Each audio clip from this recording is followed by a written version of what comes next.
Video games are largely made to impart a sense of power. Reducing video games to their very fundamentals, I would say they test the player's skills, and those who showed continued aptitude are systematically rewarded with more satisfying game. Ironically, it has always been the most fulfilling thing in gaming to stay on the brink of defeat. A great wealth of games still nourish our adversarial instincts, either by cleverly curating higher difficulty options or rejecting difficulty options outright. In fact, adversity for the sake of a power fantasy is the presiding principle of game design, I'd say. Arguably, the only way easy, hand-holding games even operate is by convincingly presenting the pretense of adversity, using theatrics and creative methods that don't put any pressure on the player. While extremely few games prescribe only unadulterated challenge, there is still a lot to be said for how video games as we know them incorporate the magnificent struggle into a wider mashup. I believe this is the ultimate connective allure of gaming, that prospect of intense, competitive proving of the self. It is like a primal onus for the instincts we traditionally characterize as male, rewarding our psyche for surmounting risk situations and obstacles that are actually completely virtual. It's no surprise that this indulgent trade-off can lead to obsession or addiction. Gaming has not lost its intensity, but instead evolved it. For as long as video games have been designed as bold and fantastic spaces that are actually navigable, they have not just made gamers feel skilled. They have enabled them to live out remarkable power fantasies using illustrative devices and complex mechanics launched off of the same adversity principle. Video game aptitude is a more powerful system of self-esteem than ever, and that's what this series is about. I don't mean to make a grand, universalizing point that the goal of every video game is to make the player feel euphorically powerful. There are clear examples of various horror and survival games that attempt the opposite for their own storytelling reasons. But the simple fact is, it is the goal of every single video game to lend the player a sense of power, even if in the most reserved case this is merely the power to escape death or something. That determinant power could look like the ability to dominate enemies through combat, like the opportunity to step into the shoes of an iconic character, or the opportunity to solve puzzles of deeper and deeper complexity. The lengths some of these products go to present their fantasy as a complete escapist experience can be defiantly engrossing. Sometimes I'm attached to a video game so much for the unique brand of power it plays with that my ego just gets away from me. I crank it up to the highest difficulty. I make sure no puzzle is left unsolved. I am euphoric. And that euphoria is colored by what the game throws at you, or the ethos of how its adversity is designed. The player is made to feel like an intervention into the game world, imposing a sense of resolve, aptitude, conquest, and an unbroken flow within that specific space. The best games lend as much ingenuity as possible to both the systematic and theatrical aspects of the fantasy they posit. In this first part, I'll be taking a look at some of the most remarkable hardcore combat fantasies in gaming. While almost all the examples in this series utilize combat to accentuate their themes and stakes, for this video I grouped together the games whose combat loops are fantasies in of themselves, a fantasy of being on the ropes. These combat systems are marvels of player engagement, beckoning players to indulge in whatever latent rage and defiant will they have inside. These systems can evoke such a passion for dismantling virtual opponents whatever it takes, that the game experience can begin to feel almost tangible. Players might be startled that reaching the top of these combat systems requires them to genuinely want to destroy pixels on a screen. They might be compelled into showing a peculiar level of creativity and initiative in their violence, as a strange kind of proof of their basic humanity. And they might notice that in many games particular care is given to construct virtual demons that play the part of menacing enemy perfectly. It's hardly out there to suggest that morbid, ruthless capabilities can be an important part of our sense of self as well. We are all fascinated by the fight, in whatever form that takes. What do I mean by combat on the ropes? How games encourage their players to fight decisively is, I think, on full display when they're battling an arresting horde or boss. An idea is planted in the player's mind that the odds should be against them but aren't due to their sheer power. A classic fantasy. They will face combat encounters that are quickly intimidating, with host after host of enemies arrayed against them. But that just presents the awesome opportunity to become greater than all the enemies combined, and make an affecting scene out of the violence. The age-old one-man army character trope does wonders here. So finally, let's talk about the games that do this rage against the horde fantasy the best in my estimation. These games give players the most felt sense of fury and combat ingenuity in gaming.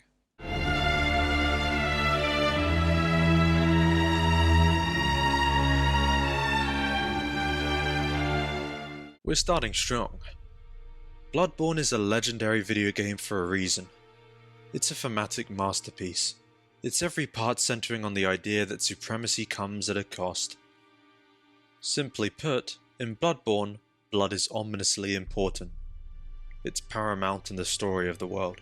It represents the hubris and decay of enemies who lost themselves in intoxication and wrath, and the player character only ever wants blood of some form.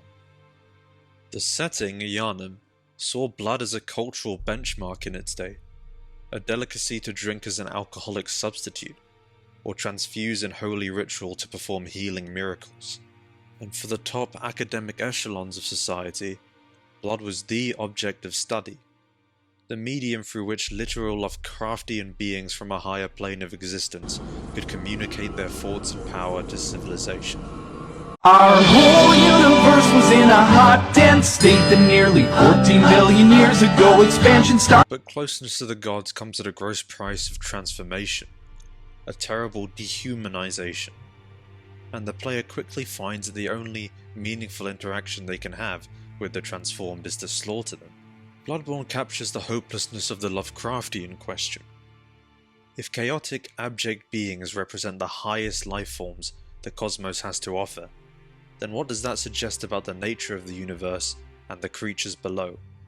What if the god that actually influences humanity is a tentacled god of blood? What will that do to scientific or religious minds? Apparently, those minds suffer from a terrible obsession with eldritch power. They commit to evolution on behalf of their people, which only brings endless suffering in the end. The Yharnamites take to blood as a symbol that overrides the onus of all their thought, ethics, and religion. Everyone is infused with blood from an eldritch source, under the pretense of healing and holy thanks.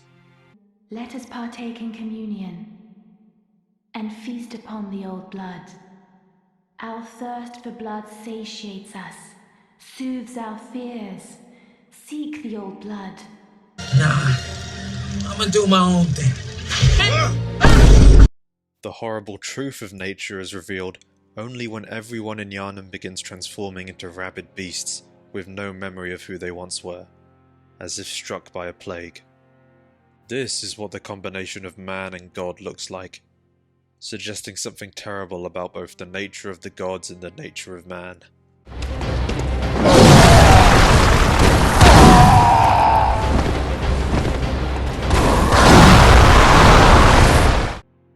Those who harbour the most holy naivety and pretension suffer the worst for their hope, lingering in madness or mutating into the most hideous beasts. Here's what their righteousness looks like. I've done it! Smashed, pounded, and grounded this rotten siren into fleshy pink pulp. There, you filthy monstrosity! What good's your immortality now? Try stirring up trouble in this sorry state. All mangled and twisted, with every inside on the outside for all the world to see.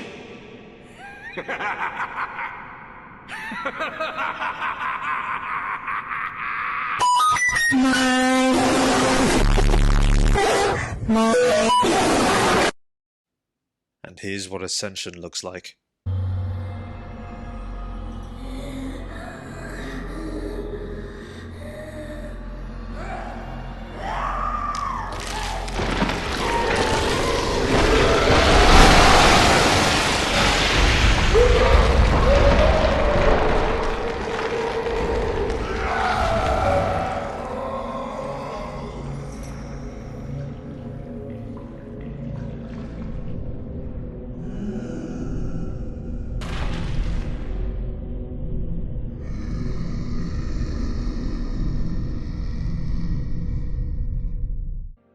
Here's why all of that informs the player's power fantasy.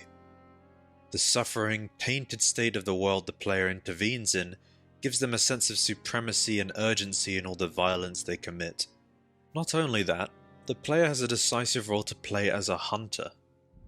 You are the Plague Doctor, the force that roots out the scourge, however deep it is embedded in Yharnam, however mystical it appears.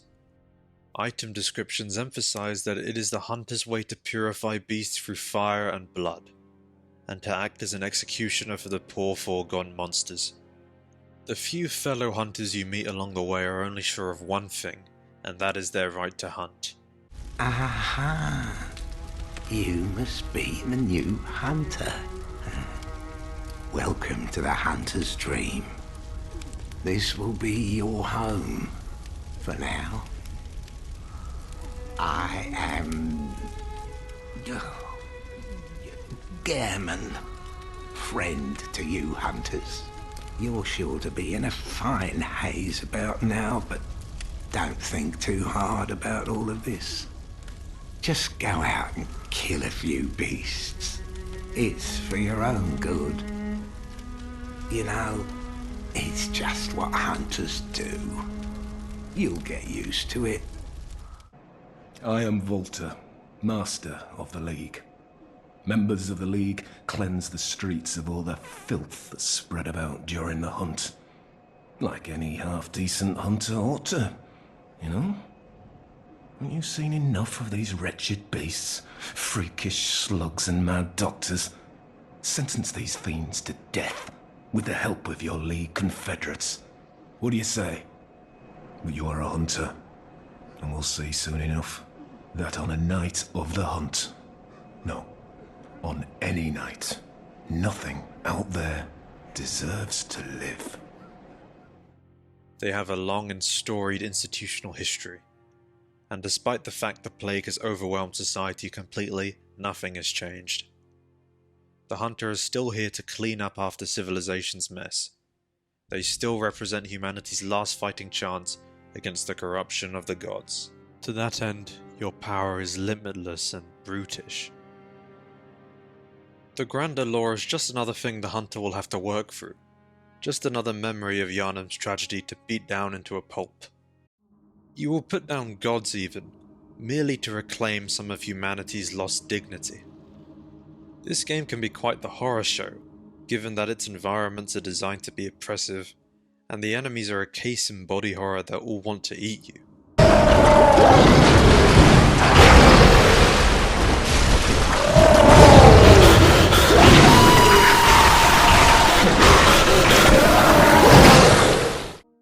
But the fantasy is, the only thing that's scarier than all of that is the player character, the ultimate navigator of the Eldritch Plane, prepared for all threats.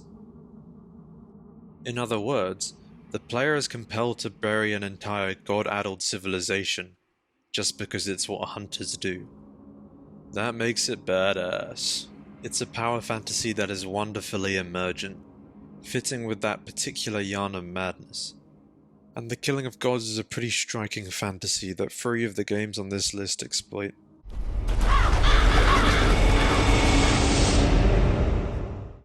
I hope my clips demonstrate that the game does an excellent job impressing the horror of the setting through visual storytelling. The world of Yharnam is so damned that there is tragedy in every cobblestone corner. Central Yharnam is as beautifully gothic as it is rotten. The classic Victorian metropolis is visually iconic as a place of filth, disease and decadence, so the twisted landscape casts an image of suffering on a large scale.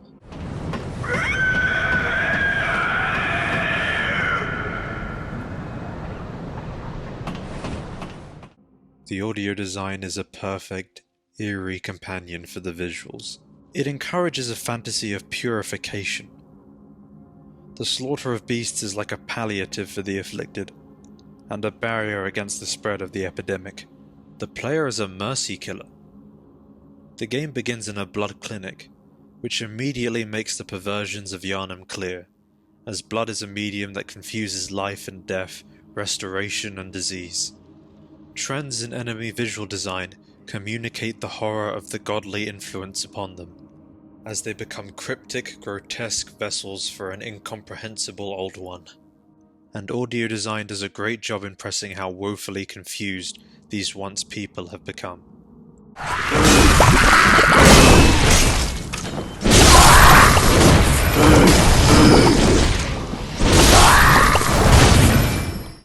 The average beast of Yharnam was so used to the paranoia of the hunt before they turned, that they still pretend they hunt beasts while they hunt the player.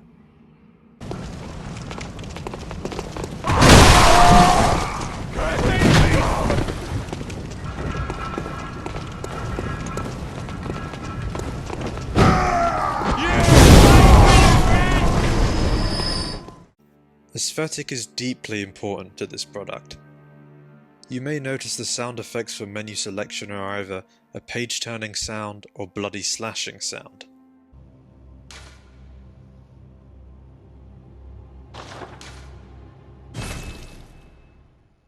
This actually summarizes the defining irony of Bloodborne's world: the hyper-civility of Yharnam society versus the barbarism of the hunt. The game abounds with madmen, prostrated corpses, and the ragged visage of insane hunters looking for a fight, almost affirming to the player that they should fight before they think, for their own sanity. The hunter's presentation is very gratifying, with slick animations and pleasant sound effects, which enables the player to really engage with the character role they've built up. And the soundtrack dedicated to boss fights is extraordinary, ranging from expert gothic classical to pure cosmic horror.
I say, This extra attention to detail constantly engages the player with the intrinsic fantasy of the world they have access to, and the combat challenges within. The deep moral confusion of Bloodborne and the excessive flaunting of blood desensitizes the player to bloodletting and gore, making them an honorary Yharnamite. The beast problem is too rampant for the fight to be heroic or curative anymore. In this world, beasts are compelled to violence by their disease, and it's the hunters who indulge in it for perverse reasons, lacking anyone to protect or serve. Holy rites and uniformed militia are just a disguise for cruel, beastly intuition, which explains why the division between man and beast is so blurred already. I've no interest in matters further up, but you must not disturb this place. The beasts do not venture above, and mean no harm to anyone. If you still insist on hunting them, then I will hunt you first. You understand me? Yes, very good. I no longer dream, but I was once a hunter too. There's nothing more horrific than a hunt. In case you fail to realize, the things you hunt, they're not beasts. They're people.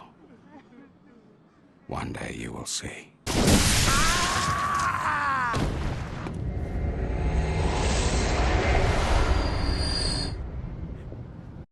In summary, the player is given deep thematic permission to navigate their own relationship with beasthood in this game. Largely the more vicious beast wins out, and ethical lines will be crossed. The old hunters, rather than being a police force above the violence, were were routinely reduced to a state of euphoric mayhem in their massacres. Radical sects of the church employed hunters who persecuted men rather than beasts, and with zealous enthusiasm. The player responds to their forebears, and is given tools to either submit to beasthood or sustain grace and manners.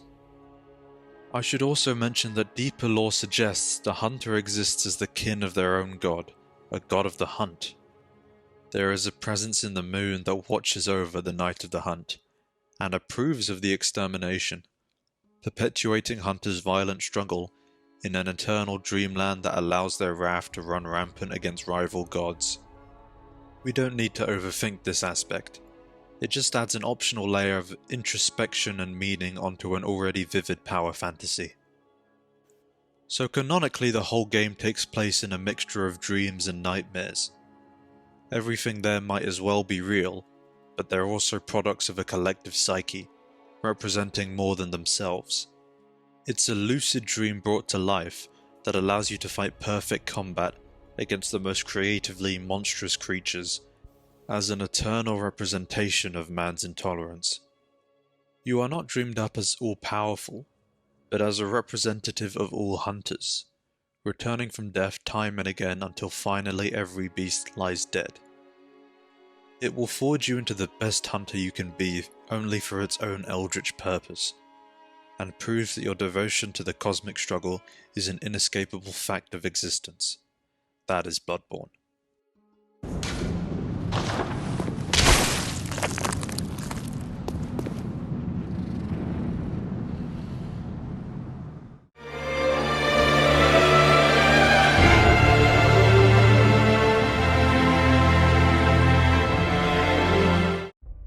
Enough yapping. Let's talk about Bloodborne's actual game mechanics and how they contribute. In violent video games, violence begets better violence. As the player's aptitude develops through fighting, and the player character enhances their fundamentals and toolkit, the prospect of more fighting becomes more and more fun. While most games can't help but separate this gameplay loop from the actual purpose of their world and characters, this game is steadfast in involving the gameplay progression with the overall theme. In Bloodborne, you collect the ethereal echoes of your enemy's blood, essentially their eldritch energy. Every scrap of killing that takes place is rewarded, serving as raw material for your character's power. You actively harvest your enemies, and the fulfilling psychological effect of that harvesting is gratifying each time, especially with more promising targets. The player conquers power to seize power. This kind of extraction obviously works very well with the fantasy of the hunt, and strategically encourages the player to bring the hunt to more and more powerful nightmares. But part of the harvest deal is that you must respect your own person and your own blood. If you die, your echoes will be misplaced in the world, and if you die again, any misplaced echoes are lost forever. There's a reason this system is a genre classic. It allows for some healthy death, but makes each one a tense affair, encouraging the player to scheme cunning, successful massacres to take control of their growth potential. And there are several unique mechanics that collectively encourage increased player aggression from a tactical perspective. The most obvious is the rally mechanic. Whenever the player takes damage, up to all of the health lost from the last hit can be regained if they deal back enough damage in a brief window. While Bloodborne is hardly the only video game to implement some kind of health drain mechanic for more aggressive playstyles, Rally is baked really deep into this game. It establishes the hunt as the player's literal source of life, and is actually more effective when using more blunt, inefficient weaponry, incentivizing grislier, weightier encounters. It demands players stretch their hostility beyond its normal cautionary limits, to exploit the defensive potential of their offense while maintaining their DPS. This mechanic can be explained in two different ways. Either the player heals from the enemy's blood shower, or their increased blood intoxication resolves their injuries by sheer force of will. It wouldn't be the only thing hunters are capable of by willpower alone. Both explanations make it an epic method of conquest. As with any great, tightly packaged gameplay system, this has ripple effects. It justifies the finite nature of the player's main healing resource, blood vials. This finitude is what well and truly urges the player to turn some fights into absolute grudge matches, so that they don't have to use their blood vials. What's such a massive win about such mechanics is that the whole game can shift to account for that increase in power and fury.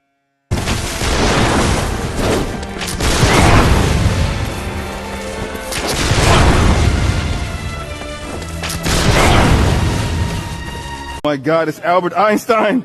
It's Albert Einstein! Oh my god, it's Albert Einstein!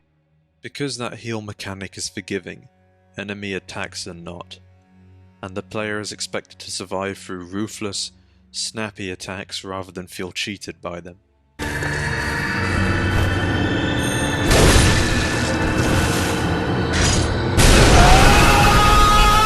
Combat becomes more intense on both sides.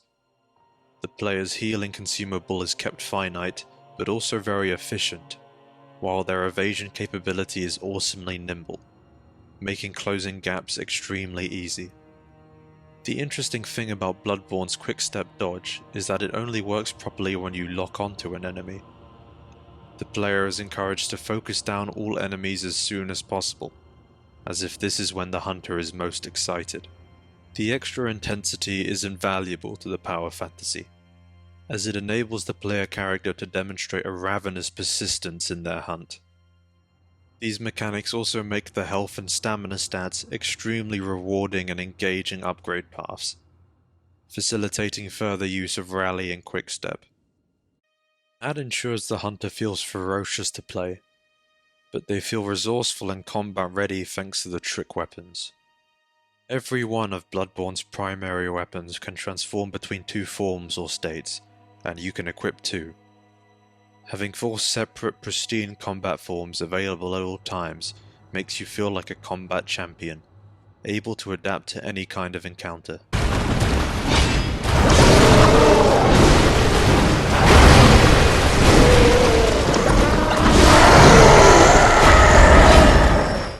A highlight is that most weapons have an extended form that allows the player to absolutely stomp grouped enemies when handled correctly, especially given that rally massively benefits from any collateral damage you can deal. This ensures that group encounters also follow a rule of decisive intensity, as while a group of beasts can quickly ravage the player, the opposite is also true. Further, switching between two forms of a single weapon can be done mid-combo to great effect. Not only can transformation attacks extend the player's typical combo and rally potential, but they also catch enemies off guard with increased stagger and range difference. Therefore, the transformation mechanic helps against both fat and slippery enemies. The gameplay result is that the player feels so secure in their attack potential that they can keep the offense on no matter what they face. These trick weapons all have an air of mechanical savagery about them, or pompous grace, depending on what you use. Of course, the weapons the player uses to dice up their enemies is a deeply important part of the hunting fantasy here, so it's great that they're so brilliantly distinct. Firearms deal literal blood damage, because the bullets are infused with your own blood. Your bullets are essentially charged with your essence, and they stagger enemies to give you breathing room. Or you can invest to deal some real damage, fully leaning into a fantasy of shooting your way through Yharnam by constructing the right build. You'll get Gryffindor into trouble again. I'll fight you. Neville, I'm really, really sorry about this.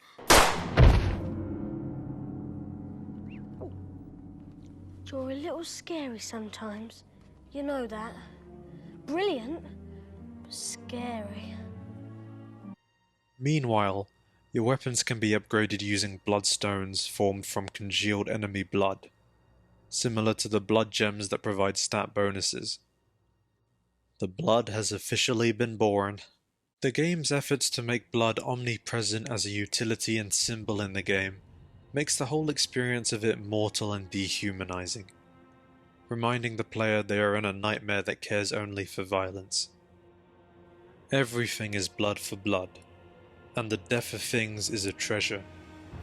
While bloodstones offer linear progression, blood gems can deeply nuance your weapon's utility, with conditional damage increases, elemental infusions, and even counterbalanced positive and negative effects.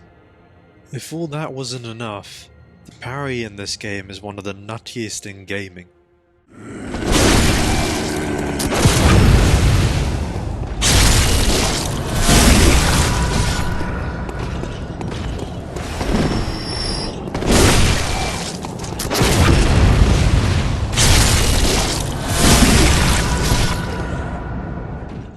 Primarily, your firearms function as a parry tool.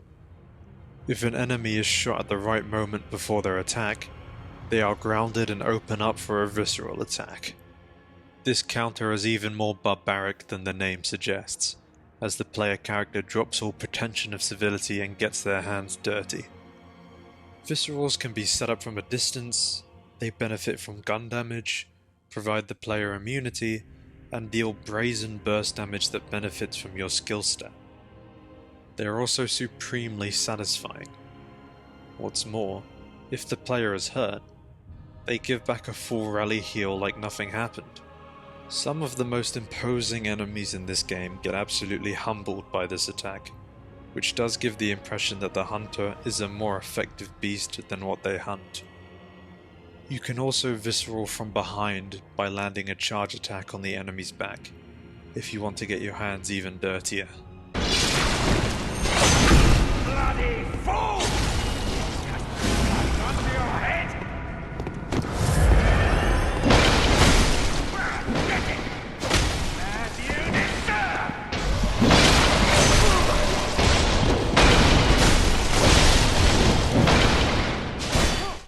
But the important thing is that they allow the player to deal with enemy attacks with absolutely no passivity whatsoever.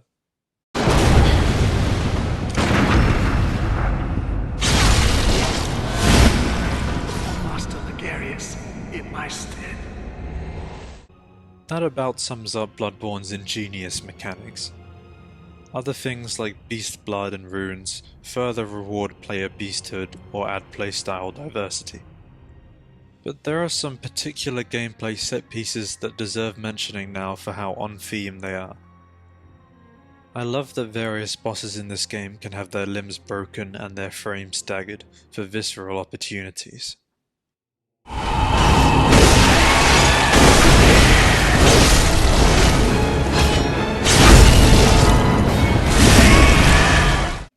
Vicar Amelia is an amazing boss. So ferocious, and yet the player can really pick her apart if they play her right. All 4 of her limbs are breakable, and she routinely restores them using her cleric powers, which only means you can break them again. Breaking them sequentially creates massive opportunity that can compensate for the player's low damage at this early stage.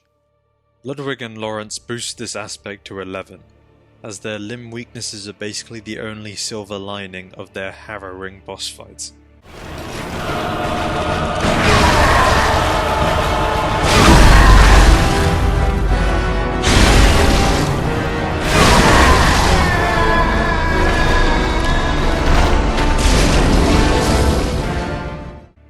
And Father Gascon is an astoundingly good first boss. His first stage is a perfect mirror match, as he employs the player's attacks against them in a claustrophobic environment, demanding that the player becomes the better hunter. Gascon is an image of aggression, forcefully illustrated by the soundtrack, and the player character must either discover that same aggression in themselves or die trying.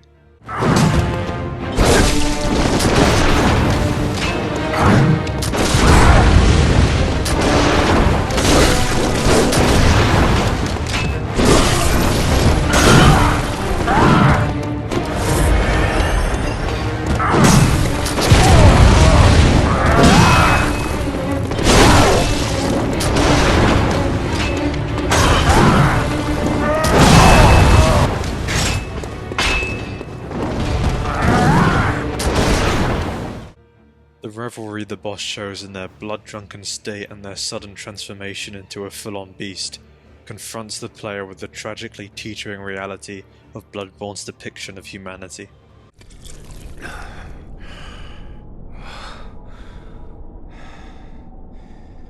Beasts all over the shop.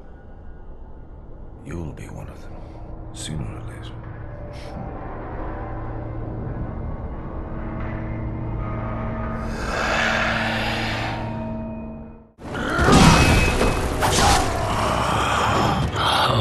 What's that smell? The sweet blood. Oh, it sings to me. It's enough to make a man sick.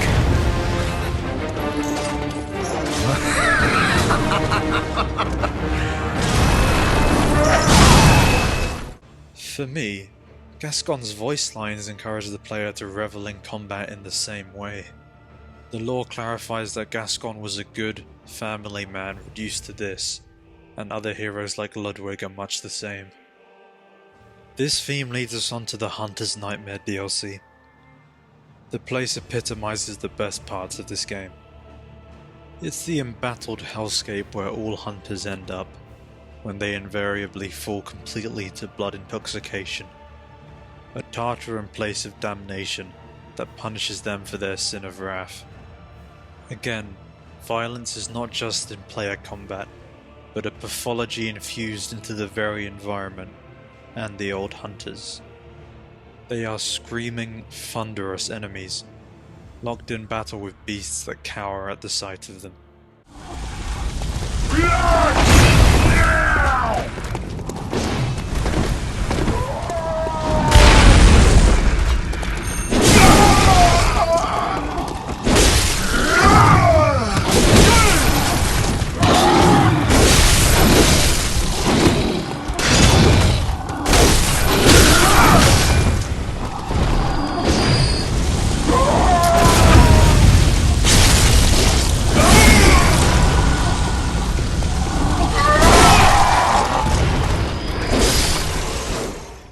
It's another powerful beast hunter juxtaposition, and it's a consuming challenge for the player character to enter this fray and willfully partake of the mayhem.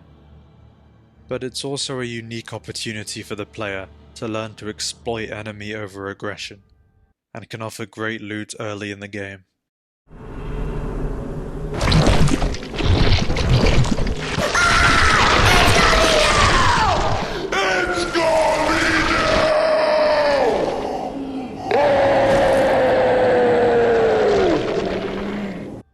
The Hunter's Nightmare is an ancient exacerbation of the Hunter's Dream, a dark underbelly of a world that was already morbid, and a hunt that was already entrapping, proving to the player that the horror of this world can go deeper and deeper still. If you enjoy the mad revelry of the Hunter's Nightmare as much as I did, consider yourself blood drunk.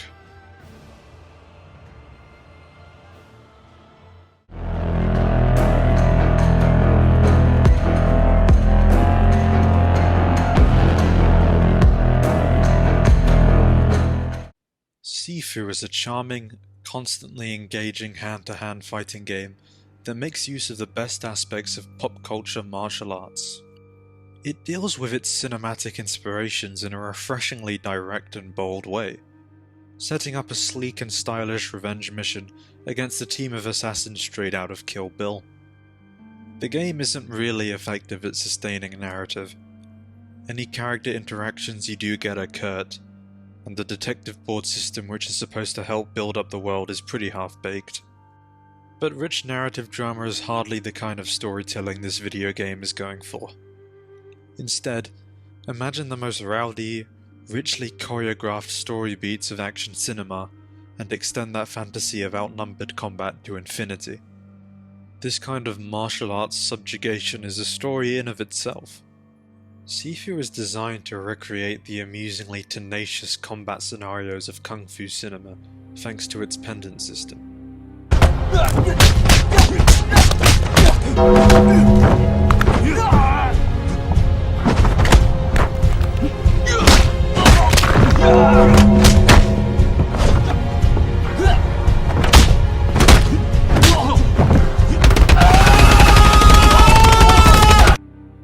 character, the disciple, keeps on a mystical pendant that saves them from death at the cost of their age. Empowered by a spiritual cycle of rebirth, death is the player's chance to cash in new abilities, and as you age you become both more fragile and powerful until you eventually go extinct. The ability to keep coming back from lethal blows in real time, no matter how you've been battered, is what really establishes this game's relentless core fantasy. You might die 3 times over to the same room of cocky goons and still rise up from the ground to get back to scrapping without delay. That's what makes it badass.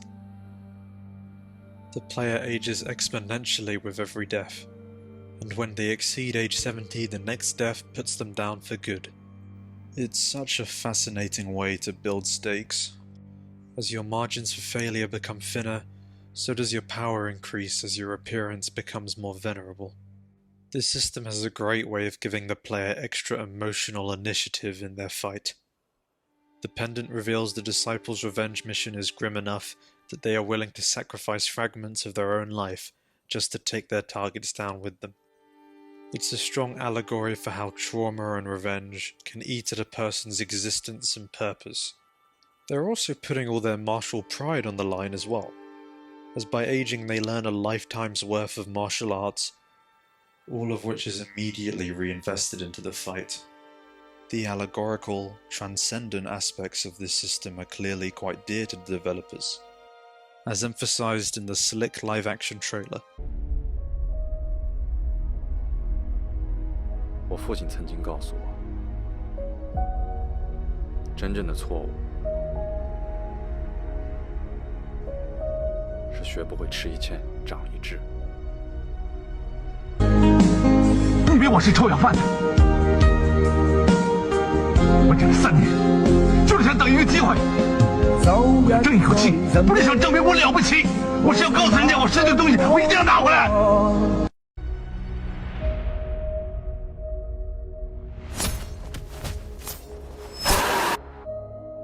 但我一路闯下来，我要让他们明白，抢我的东西才是真正的错。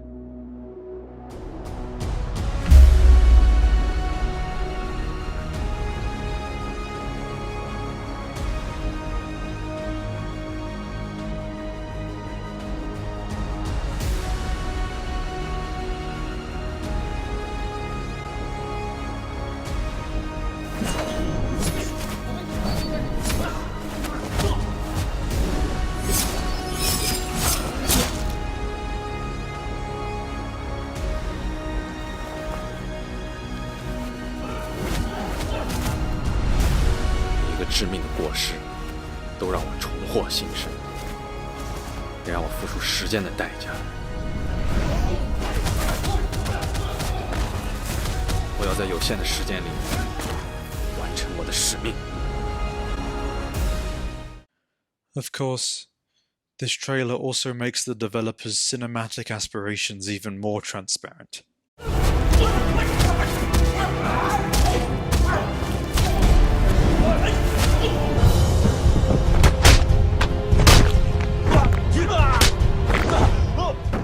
The player technically fights as both a furious young prodigy in the arts and a discontented old master, depending on where they find themselves on the spectrum. This allows the game to pay homage to different martial arts archetypes, but it also serves as great character work for the mostly quiet disciple. This guy literally reduces almost their whole life's journey to one single fight, unless you manage to limit their aging. From a more existential perspective, combat becomes their only teacher, their only means of experience and fulfillment, the single lens through which they find validation and growth as a person. This idea is not just fantastic, it's really metal. It's the power to die hard. The player character is also an absolute psychomaniac. 谁都不许过去，法甲他想进去。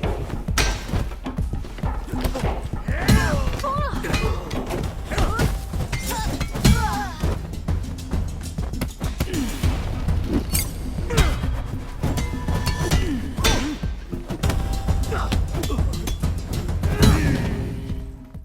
directing their endless energies to the single-minded pursuit of cleaning their way through 5 larger-than-life hideouts just to face their mark.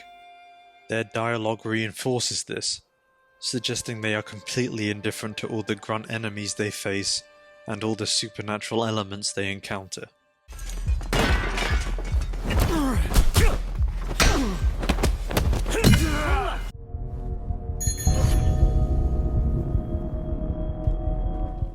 They are constantly improvising like any legendary East Asian action hero, dismantling opponents in whichever way is the fastest. The disciple has essentially perfected a particular style of martial arts, a real Southern Chinese style called Pak Mei, and combat animations do an impressive job illustrating it. Mastery and street smarts are equally evident in your moves. There's an impressive pool of execution animations in this game that change depending on what weapon you have equipped and where you are, and it makes a really big difference in making the combat feel more tactile and environmental. This game is roguelike in a very unique sense. Roguelike video games essentially put players through a gauntlet experience in an all-out bid to either conquer the whole game in one go or die and try again.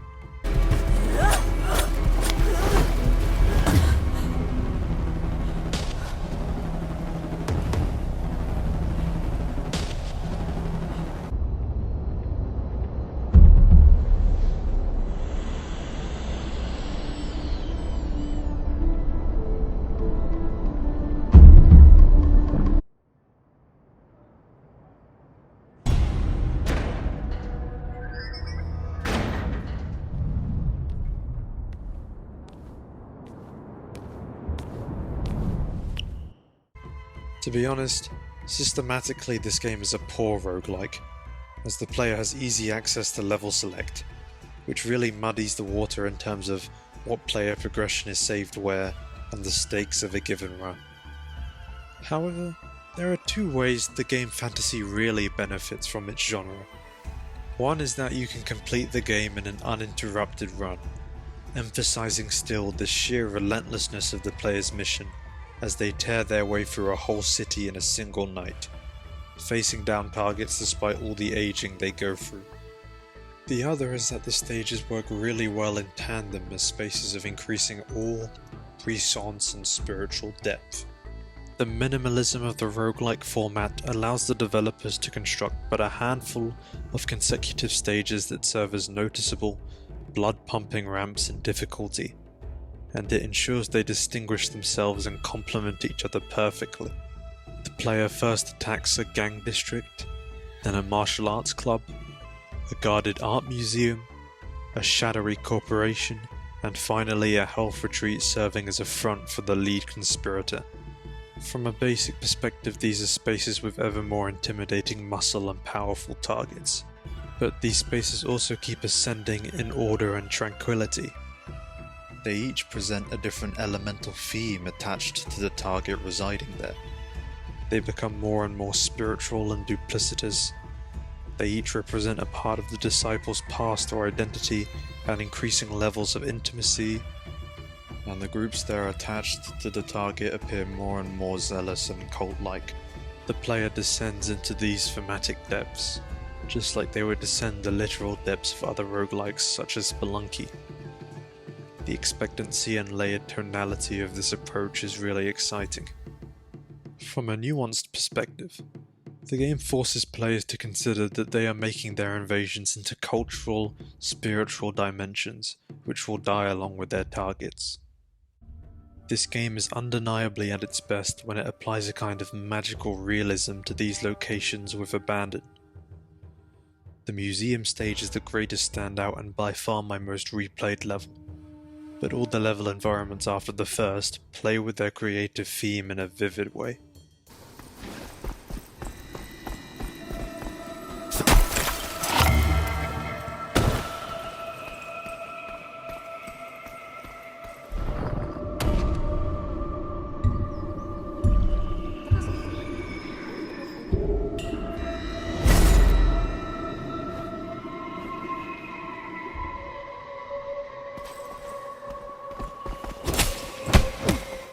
Your targets essentially have a kind of JJK domain expansion effect, which comes to a head in their boss fight.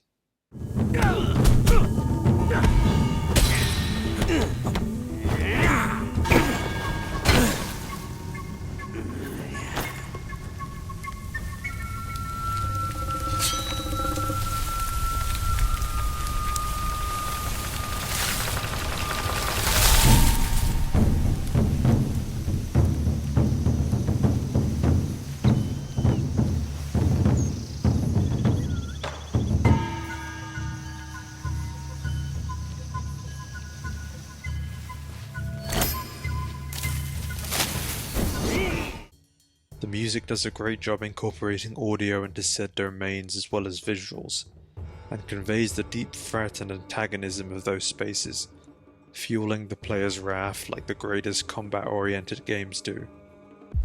放马过来吧。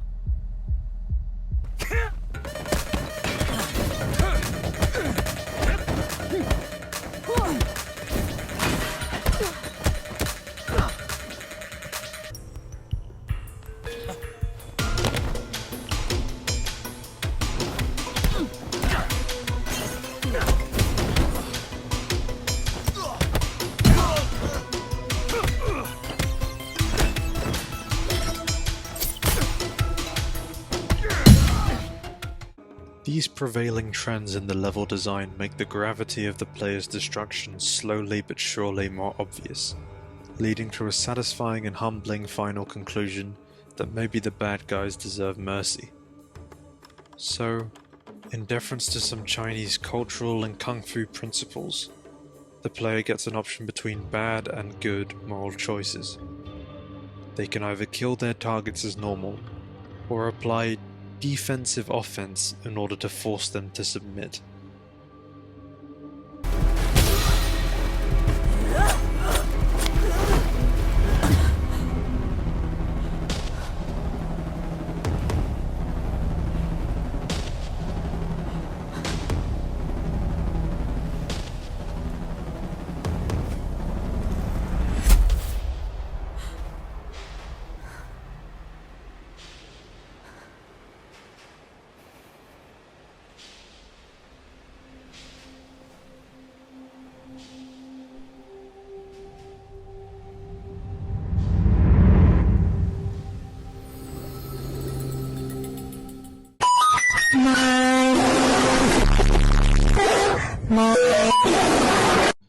The fun, pop culture standards of this game's violence remain, and ironically you can still fuck about with the grunt enemies however you wish.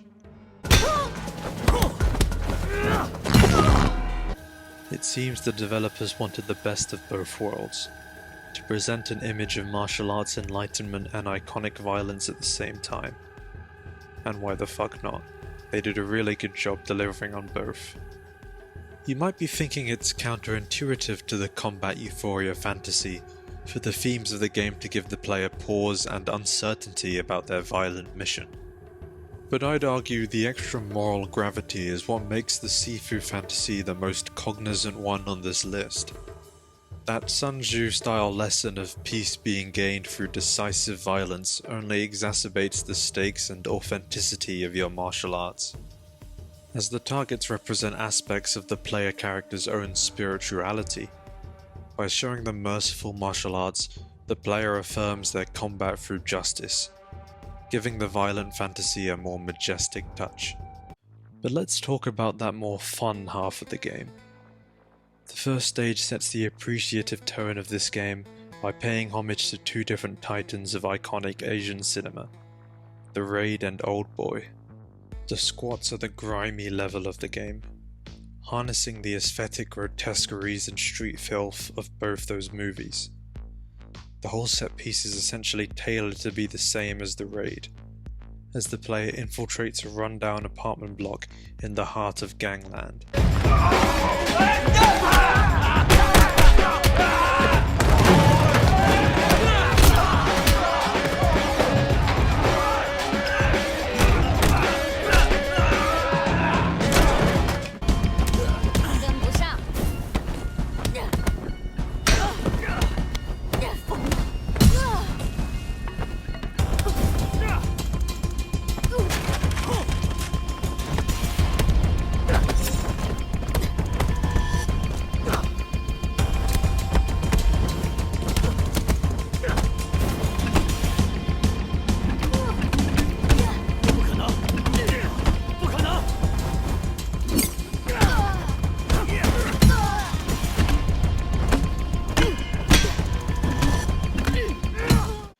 Meanwhile, the historic corridor fight scene from Old Boy is parroted as well, and the game goes to particular effort in its cinematography to do justice to this moment as well as others.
And I can't help but think that the club level is very evocative of classic John Wick scenes, even if the reference is only adjacent. The third target as a character is extremely reminiscent of O-Ren Ishii from Kill Bill. And basically all of the game's cinema references are accompanied by protagonists' outfits from those movies, in case you wanted to roleplay as any of them. But I haven't even got to the best thing about this game, the free updates. I'll talk more on these in the gameplay section, but for now I'll say they crank up the sheer referential fun of this game to 11. An expansive arena mode was added, hosting tough custom levels that adhere to various references with as much cheek and forethought as possible. Many of the arena descriptions end up being really unintentionally funny, and some of them introduce new standards of camera work and cinematic transitions not even seen in the main game.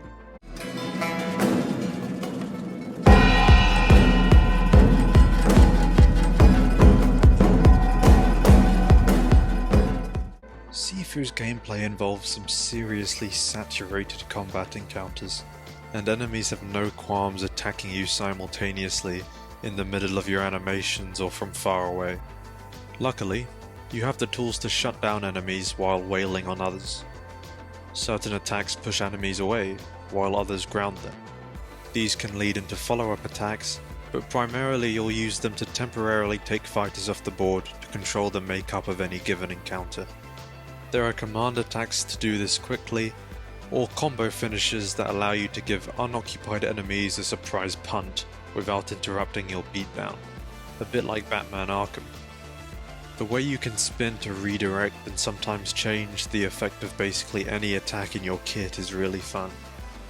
You also get defensive options to match the enemy quantity.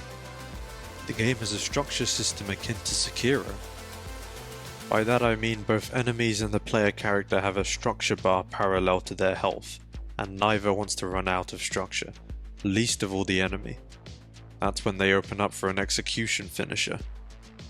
Parrying attacks with a well-timed block is the best way to both degrade enemy structure and protect your own. Offensive-defense options like this are the crux of any good massive combat game, allowing the player to whittle down any intimidating situation so long as they stay alive. And like Bloodborne and Doom, offense is the key to survival, as you regain health from defeating enemies, more so if you execute them, and defeating empowered enemies decreases how much you age when you die.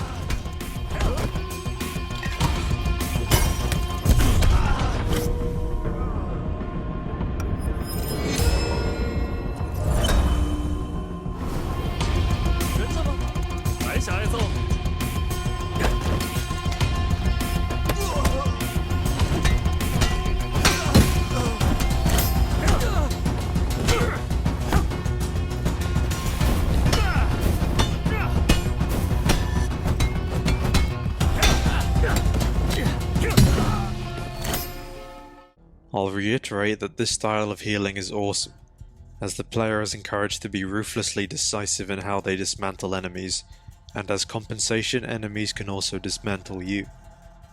There is no tanking damage, You will constantly toe the line between underdog and master, and you need to stay lethal at all times. But Sifu includes a second defensive option, avoid. If attacks are truly overwhelming, you can use avoid to cancel your attacks and respond to simultaneous attacks, and it leaves a positive effect on your structure. It also means you don't even have to face an enemy attacking from behind, you can just duck that shit like it never happened. Both parries and avoid create openings to briefly stun enemies. You can follow up with a shove, and all these grappler options interact with the environment in a really fun way. You can punch strong enemies off ledges, tumble them downstairs, jam them against a wall, bounce them off a rail, or just shove them into their friends for some more control. An essential quality of Sifu's relentless fantasy is that you can take your fight to any corner you want, and introduce any loose brick or improvised weapon you please to the havoc. You can throw anything you can pick up, and if you have the right ability you can launch them off the ground as well. It's just damn fun to fight as unfair as possible, and what would any martial arts flick be without the occasional machete? Enemies fight just as scrappy, throwing things from the back, reciprocating your sweep and push options, and even sometimes triggering a powerful second wind as a counter to your executions. They're surprise mini-bosses. I see this as the game's way of incorporating the randomly stubborn goon who just won't die cinema trope, and I love that. Some of the stronger enemies have crazy defenses and environmental attacks of their own. But if there's one ace in the hole the player has to destroy these types before they become a problem, it's focus. When activated, you get to slow down time and choose an abnormally strong attack to single out an enemy with. Focus can be built up from defensive actions as well as offensive, so just like parrying, the player is rewarded for merely surviving, so that they can turn the tide in a perfect storm.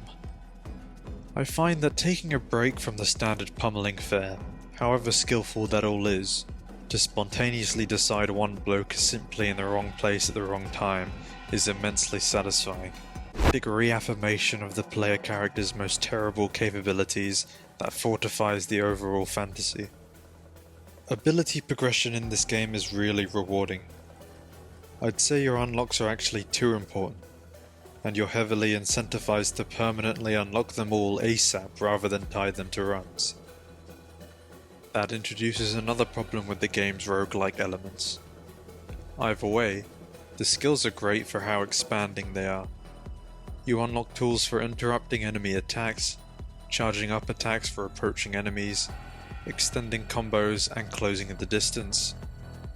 Attentive players will discover that many unlocked attacks have a counterpart for certain weapons, some of which are far better than their bare hand version, which really helps accentuate the distinct utility of different weapons and attack styles. The great consolidating factor of this utility is that you unlock a focus attack for each weapon type.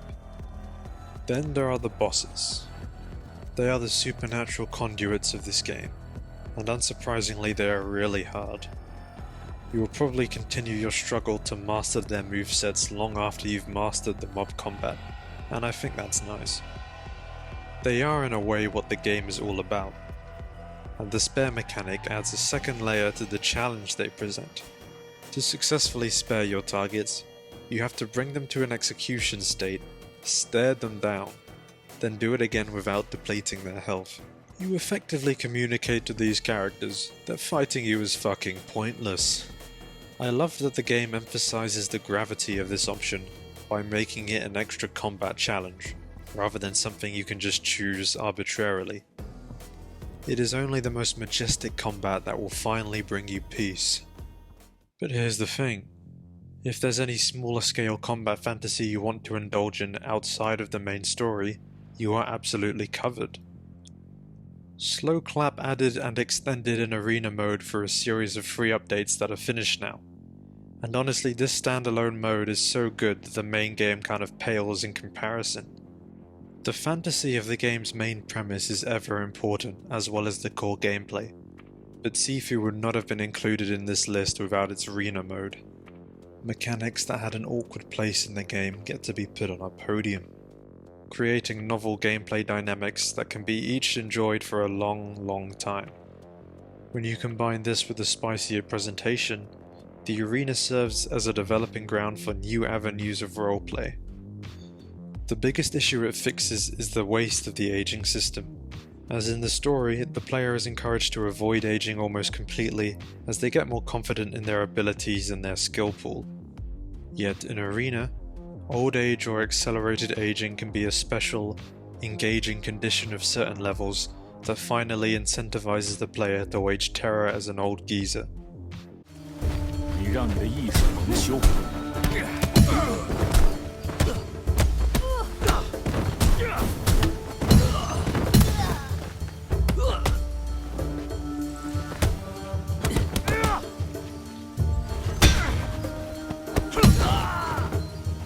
君子敏于行而讷于言。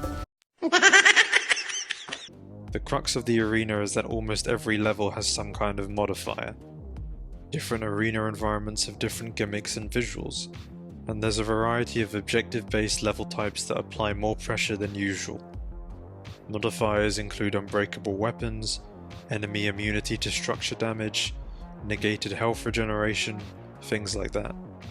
There are arena levels that emphasize pure survival against the biggest hordes in the game, levels that emphasize age preservation, levels that emphasize priority targeting, levels that emphasize controlling enemy positions to capture a point, levels that require the player to execute absolutely everyone, and so on. Whether the modifiers, enemy list, level type or stage environment is primary in the player's concerns depends on the level, and the gameplay fantasy possibilities are staggering. Using this system, many arena levels flesh out action media references or ideals in a way that the story never could. You can tell the devs really seized every opportunity they could here, as even the old boy scene that they already emulated has been revisited in the arena.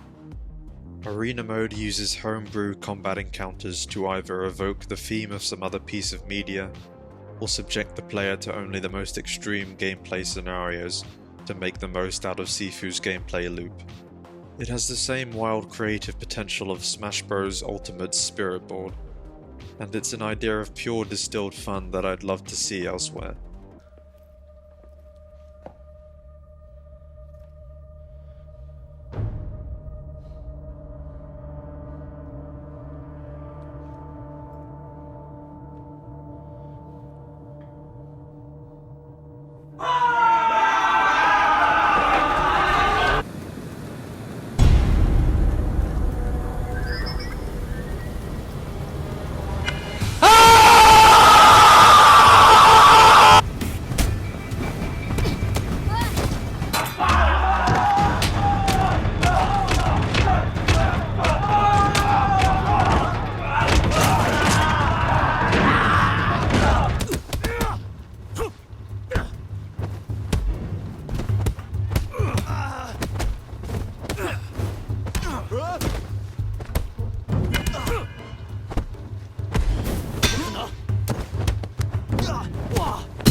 For example, the Wax Off survival level inspired by the ubiquitous martial arts dojo has these modifiers. In gameplay, this level treats every hit like a failure, and the player is forced into a game of technique against enemies proficient enough to rebuff the takedowns they are forced to use. The music and transitions are a nice touch, make it actually feel like a training montage.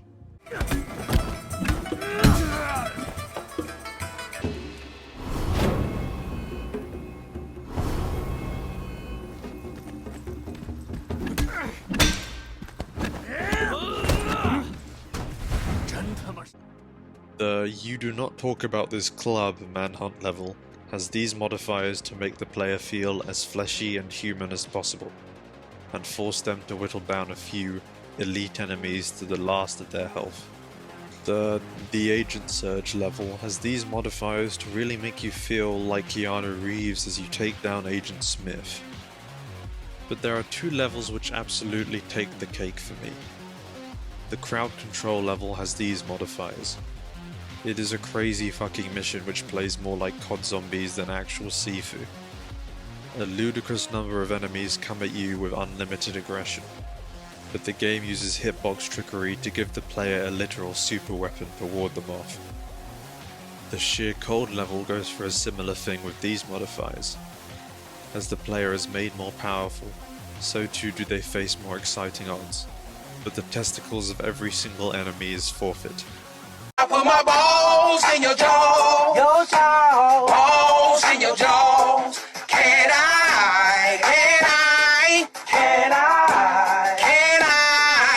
I put my balls in your jaw, balls in your jaws. Can I?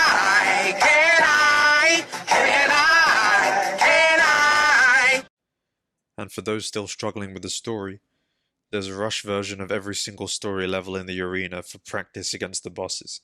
The Sifu updates have added a glut of content, to the point that you can't go wrong with the game. The kicker is that I'm not even sure I've experienced half the base arena, and there's an advanced arena that I haven't even touched. That's not to mention all the time you'll spend mastering individual arena levels. They go up to 3 stars and some even have a special gold rating. The update Glow Up also brought the story in line with this new standard, by making a host of modifiers and cheats available there as well, so long as you've completed the story once. And there are a few challenges you can complete to earn prize outfits by completing story levels with a specific set of modifiers, which essentially brings the arena ethos into the story in a limited form. There's also a master difficulty that can be applied to both story and arena, which was honestly too hard for me when I tried it. Finally, some modifiers even add alternative moves to the player's moveset, copied off of enemies or bosses, while other modifiers are just memes. This is a violent fantasy with so many experimental layers for you to peruse.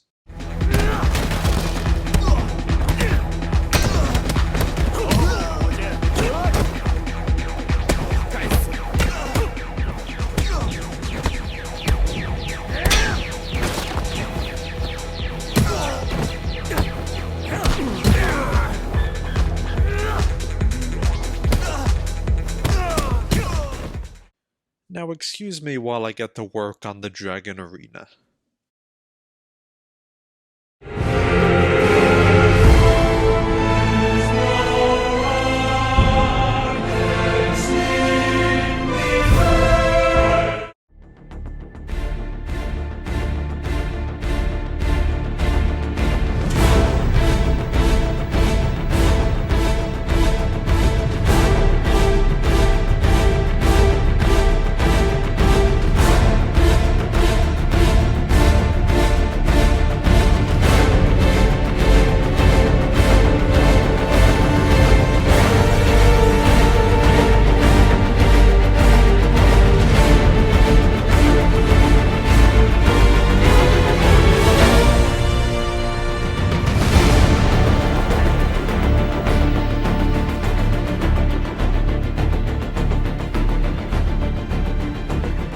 And the Game Award goes to Boy. It's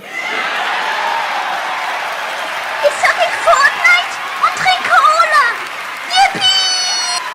The reboot of God of War is quite fascinating.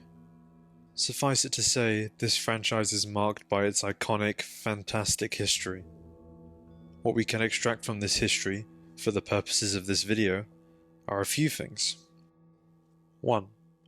The franchise has always been about divine ego and war, and the magnitude of that idea, involving mass suffering and death amidst throngs of grotesque monsters, to a symbolic extent.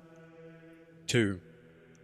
You literally play as a god of war, a god killer and icon of destruction that is Kratos, approaching everything he does with a passionate hatred and unmatched capacity for cruelty. This is in his past, but the player of these newer games is basically picking up a historic, hellish mantle and deciding how much of this hell they want to revive just for their enemies. Kratos is a more measured god of war now, and he has things to protect rather than avenge, yet his better aspirations will always juxtapose with the grand violence inside him. That's why, despite the fantasy elicited here being very different from how it once was, Kratos' story still works and the combat is better than ever. Part of the character's background is that his past sins are literally marked on his flesh, and one of his weapons is a symbol of when he sold his soul to the god of war that ruined his life. Kratos fights with ancient rage for monster and gods, on behalf of an entire long-dead warrior culture. Kratos has to fight the fight within him, if that makes sense. He no longer lusts for blood, but that doesn't change the fact that he's killed every type of creature imaginable. He knows it and conducts himself accordingly. That's what makes it badass. So the great thing about God of War Ragnarok's mass violence fantasy is that you feel those extremes in the very being of your playable character, even while you're not fighting. This is accentuated by the mythical weapons he carries around. The reason I chose to include Ragnarok as opposed to God of War 4 is because it makes some really nice on-theme additions to your violent capacities, starting with your weapons.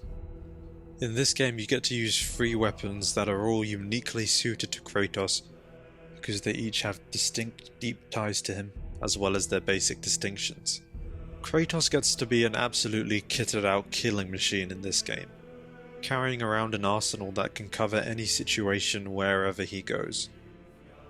While you only get the 3rd weapon later in the game, in New Game Plus you can now start with all 3.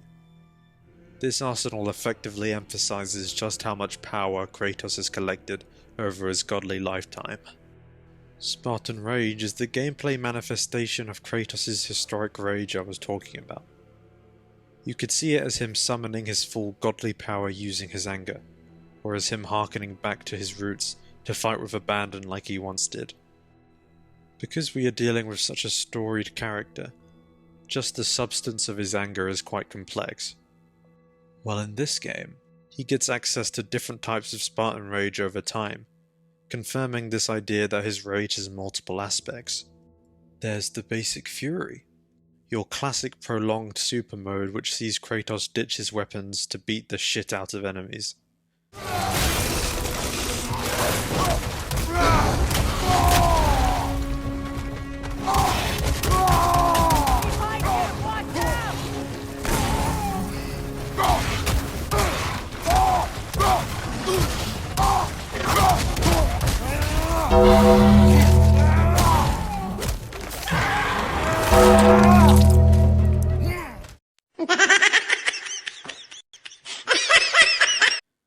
There's Valor, a defensive tool that allows Kratos to rebuff attacks and gain power from them.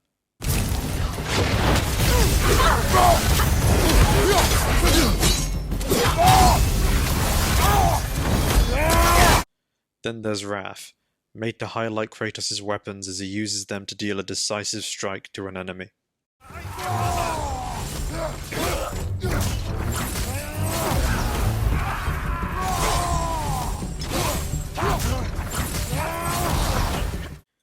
This is a really cool ability list that I'll talk more on in the gameplay section. It's a great trifecta that covers every distinct aspect of Kratos' violence, and it's kind of used as a fix for the game's combat plot holes.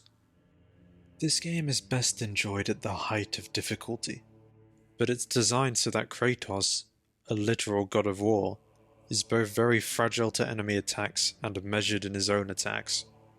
Spartan Rage rectifies the weirdness of this dynamic by clarifying that Kratos can punch monsters into oblivion, or completely shrug off devastating attacks. There's just a limit to how much he exploits his godhood. These limitations work with the world Kratos finds himself in. The powers of the Norse realm are more rustic and humble than they were in the Greek realm, and it's made clear multiple times that the nature of the realm affects everything in it. So the player, rather than being invited to cleave indulgently through hellish hordes or take on grand elemental beings, fights monsters that are reminiscent of animals and gods that are reminiscent of humans. Of course these beings bubble with power or evil under the surface, it's just that Greek bombast has been left behind in favour of Norse stoicism. Obviously these aren't watertight generalizations of the Greek or Norse mythos. I just think the devs did a bang up job identifying what makes each mythological culture distinct. The more intimate trapping of the combat fantasy here can actually end up feeling a lot more satisfying and visceral. And let's face it, the ability of some random ass knight to put up a hell of a fight with the God of War is kind of hype. We can just imagine the result is preordained. God of War Ragnarok takes this paradigm further with Fimbulwinter. In Norse mythology, the world is decayed by a long and hard winter in expectation for Ragnarok, the doomsday war that destroys the whole pantheon. This is the aspect of Norse mythology that makes it such a test of Kratos' attitude to war, so this title's emphasis on Ragnarok is a good, provocative focus to challenge the characters. And Fimbulwinter completely justifies the death-defying toil Kratos must go through once again, because it explains why the progression of the magic he earned in the last game is lost, and there's more danger than ever.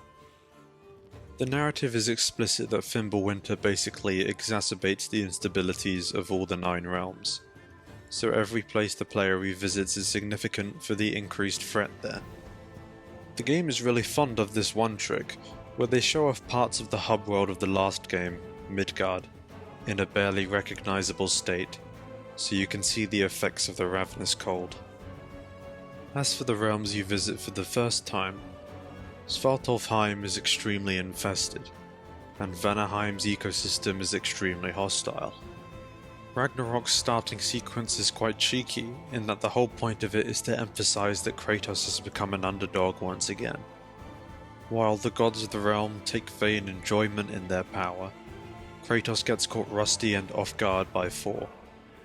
The whole fight is a demonstration of how hard it is for Kratos to rediscover the god of war he once was, yet either way that side of him is forced out. It's a great tone setter for the whole game, and in the initial moments your only objective is literally just to survive, either Fimbulwinter or Thor. Kratos takes an extremely pragmatic, survivalistic approach to violence in general. The game is constantly acknowledging this paradigm. So everything you do and everywhere you explore requires aggression, even without enemies. There is a massive variety of obstacles that need to be smashed, imploded, burned or hacked for the way to be cleared. Kratos takes zero bullshit even from chests, and every one of your weapons have so much utility that they are not only used in combat, but also as a tool to be used in puzzles. I mean, yeah, a flying axe that can freeze anything it touches can be used in a lot of different ways. The first realm you explore batters the idea of eternal battle readiness into your head, using these annoying pest enemies that jump you wherever the fuck. God of War Ragnarok expands on its violent fantasy by asking when aggression like this is an inevitable part of living and survival. God of War 4 started with Kratos teaching Atreus how to hunt, while this game starts with them on a hunt as a team. There is death in life, and sometimes survival requires you to proactively destroy that which might threaten you. This is one game on the list where you really need to experience the story to flesh out the depth of the power fantasy. Tyr, Freya, Odin, they all inform this idea in different ways. Gonna make me pick that one up?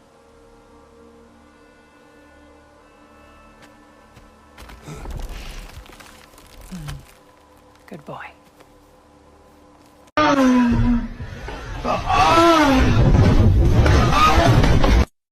Of course, this sense of ruthless efficiency carries over to how Kratos treats his enemies.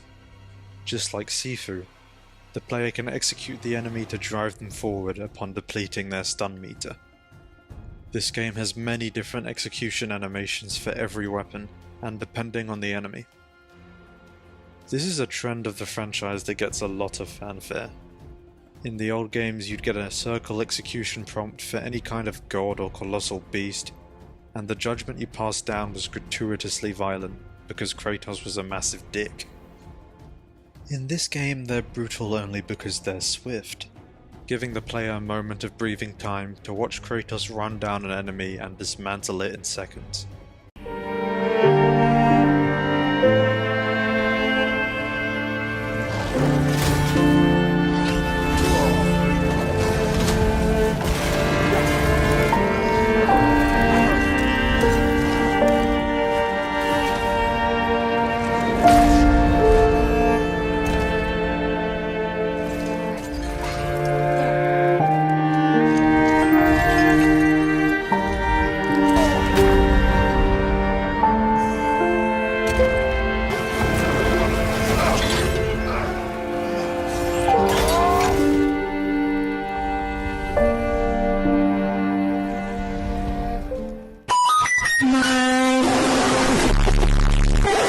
I actually think it's pretty slick that the most attention Kratos is willing to give to even stupidly hard boss enemies is with an uncaring decapitation. One left.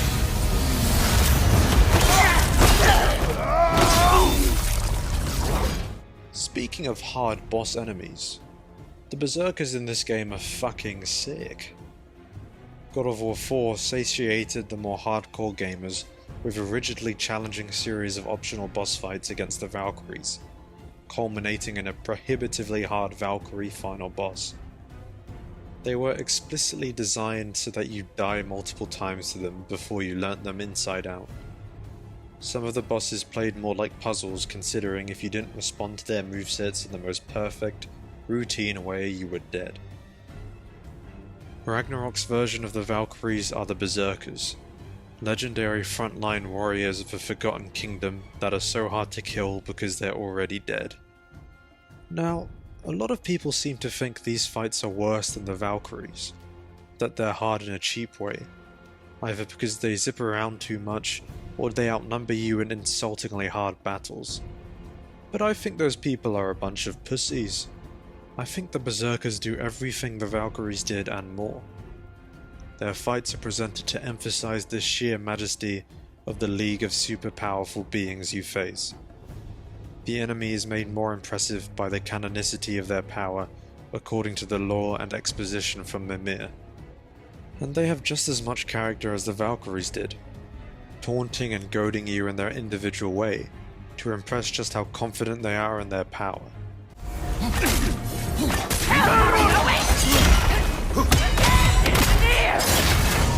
I will right now!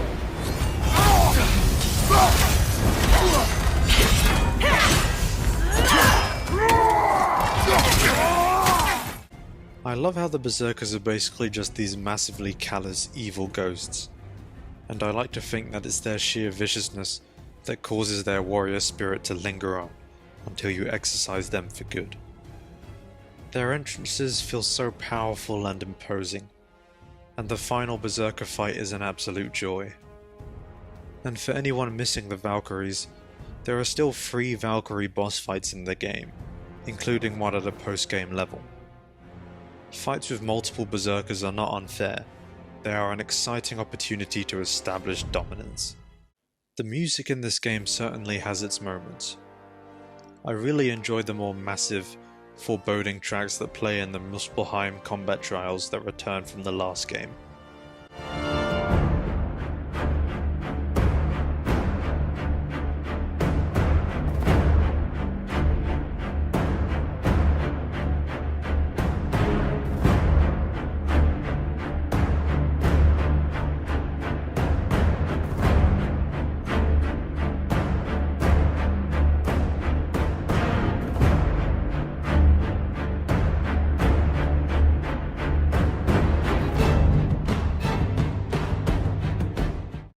In fact, that whole area feels like a manifestation of Kratos' latent, fiery rage, similar to his Chaos Blades.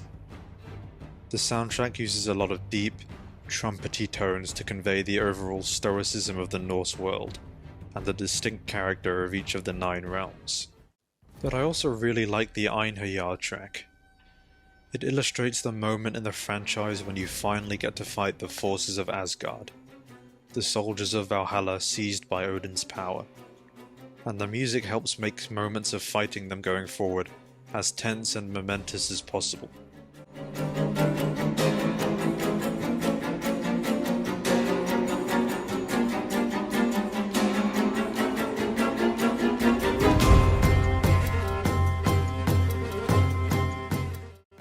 They all draw on the mystic, explosive powers of the Bifrost, charging themselves with lethal energy and giving Kratos' axe a run for its money.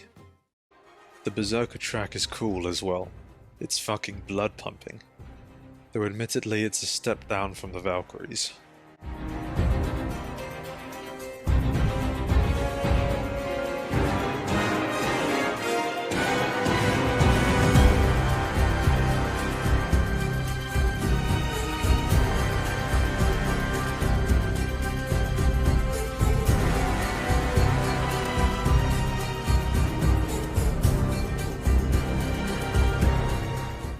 Spoiler alert, boy is playable in this game. As in the last game, the companions you get by your side at all times help emphasize that you are not fighting for personal vengeance anymore. You are fighting a war on behalf of a team, and the extra support and enemy control they provide, both autonomously and player controlled, raises the combat fantasy to a more momentous place. But there are also sequences in the game where you lose control of Kratos and control his son Atreus instead, and it gets a little weird. Now, to its credit, there is a certain fantasy here. The last game revealed Atreus is actually Loki, so while he's no god of war, he does convincingly incorporate trickery and nimbleness into his combat. It can be a vibe.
It can also be a complete slog, considering how weak he is compared to Father, especially in New Game Plus where his progression stagnates completely.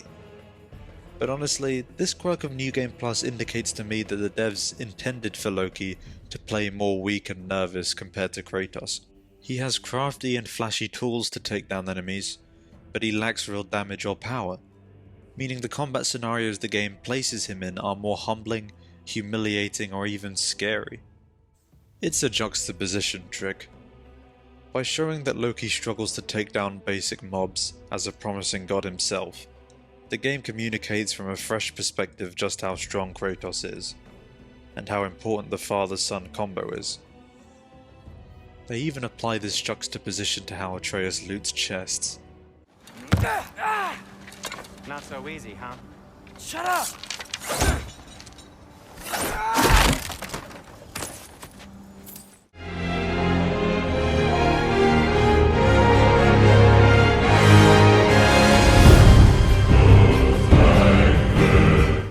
The Leviathan Axe brings God of War's whole combat design together. It's the Dream Battle Axe, a chopping weapon that freezes what it strikes, so it can smash it apart. But it's also the Dream Throwing Axe, as it's hefty and can be recalled right to Kratos' hands from wherever it was thrown or left behind. It's an opposite number to Thor's hammer Mjolnir. In the previous game, this was the only usable weapon for quite some time, yet it was enough for just how versatile and powerful it feels. The player has range options for both knocking around enemies for stun and damage, and completely freezing them. Melee options include mobility attacks, strong attacks that launch enemies or explosively apply frost, arresting single target damage, and even an alternative moveset for crowd control that makes up for the weapon's only weakness. After the axe is thrown, it can be recalled to apply infusion, recalled for a powerful transition attack into melee, or left embedded in an enemy, and it can have the same effects as a throw if lined up correctly. Even the downtime when the axe has left your hands is great, giving Kratos the perfect excuse to seamlessly transition to barehanded combat. So this weapon offers a whole palette of ways to control combat and punish enemies, and yet there are two others with exactly the same ethos. The Blades of Chaos can be extended from chains bound to Kratos, while the Draupnir spear is duplicated whenever it is thrown, so technically it never leaves your hands. They all offer perfectly viable ranged and melee options, which are designed to be chained with each other so the player maintains their fighting pace. The blades are more melee viable, especially against groups, whereas the spear is more range viable, and the axe is a balanced option with the extra boon of enabling bare-handed attacks. For me, this means that these weapons both fit their own niche and can solely cover the player if they wish. It's a Goldilocks zone that gives them max usability. One can either use whichever weapon they prefer for a given fight, or swap out constantly like a manic action hero to suit every stage of the fight and maximize their DPS, depending on their level of dedication. And as mentioned, the seamless transitions to ranged interaction with the world is what makes the puzzle so compelling, and they force the player to be reminded of every one of the weapons. This relationship is deepened by the weapon's distinct attunements. The axe freezes enemies, slowing them down, the blades burn enemies, damaging them gradually, and the spear lacks an element but applies more stun and impact. Hell, you can literally turn an enemy into a porcupine before blasting them from the inside. Also, each weapon has a different streak system, which builds up energy as the player hits without being hit, that when unleashed applies different bonuses depending on the weapon. Equipable gear unique to each weapon only exacerbates their distinct effects by expanding on the player's favorite aspect of said weapon. The weapon trio also each boast active skills, 2 equipable at a time, that basically establish the same niche but more spectacularly. However, the kicker is that the axe deals more damage to burning enemies, the blades deal more damage to frozen enemies, and the spear can briefly attune to various elements, including these. Also, the streak built off of one weapon is interchangeable, applying to all weapons. So off the back of a system that initially encourages players to master a particular weapon for its special effect, the game incentivizes the player to switch their weapons to complement each other. Not one weapon ever becomes more viable than the other. It's basically the most engaging weapon system I've ever seen in a video game, and all this developer care translates to more delicious, interactive power fantasy for the player to enjoy. It helps that the weapons are intrinsically fucking epic.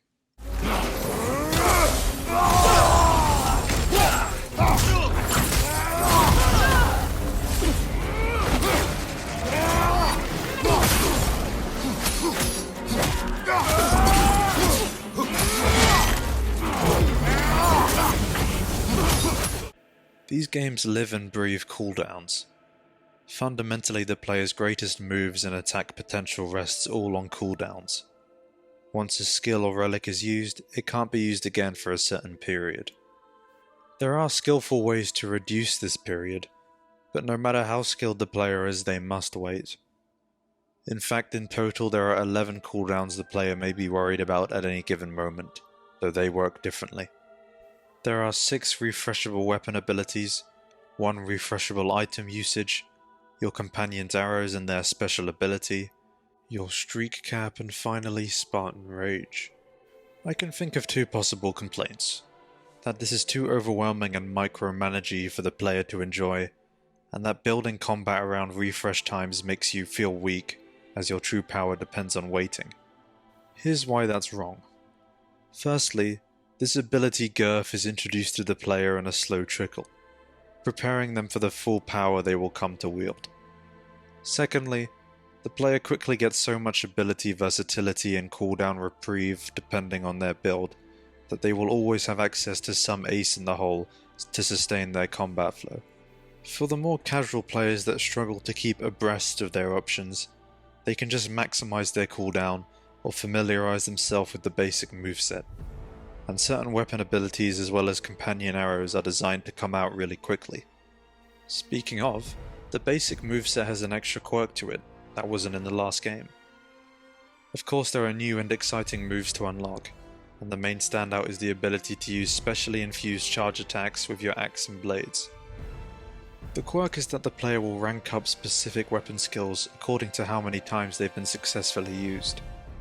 When your rank reaches gold, you unlock an extra upgrade option for the skill. You can pick from 3 options out of a pool of 5. An increase to damage, an increase to stun, an increase to how much it contributes to your streak, an increase to its elemental effect, or an increase to your defense while using the skill. This is a combat revolution. It means that you can cater your weapons to your playstyle almost however you wish, if you've earned it. No longer will the player have to wonder if their understanding of what each move is best for is even right, because they can define what they use specific moves for themselves. If you're like me, you'll maximize that glorious stun, but leave some essential space for elemental and streak attunement depending on the attack chain and the way it looks. Even just increasing the stun of a move already intended for stun is satisfying. In New Game Plus, these skill upgrades get a new layer that will take you ages to work through.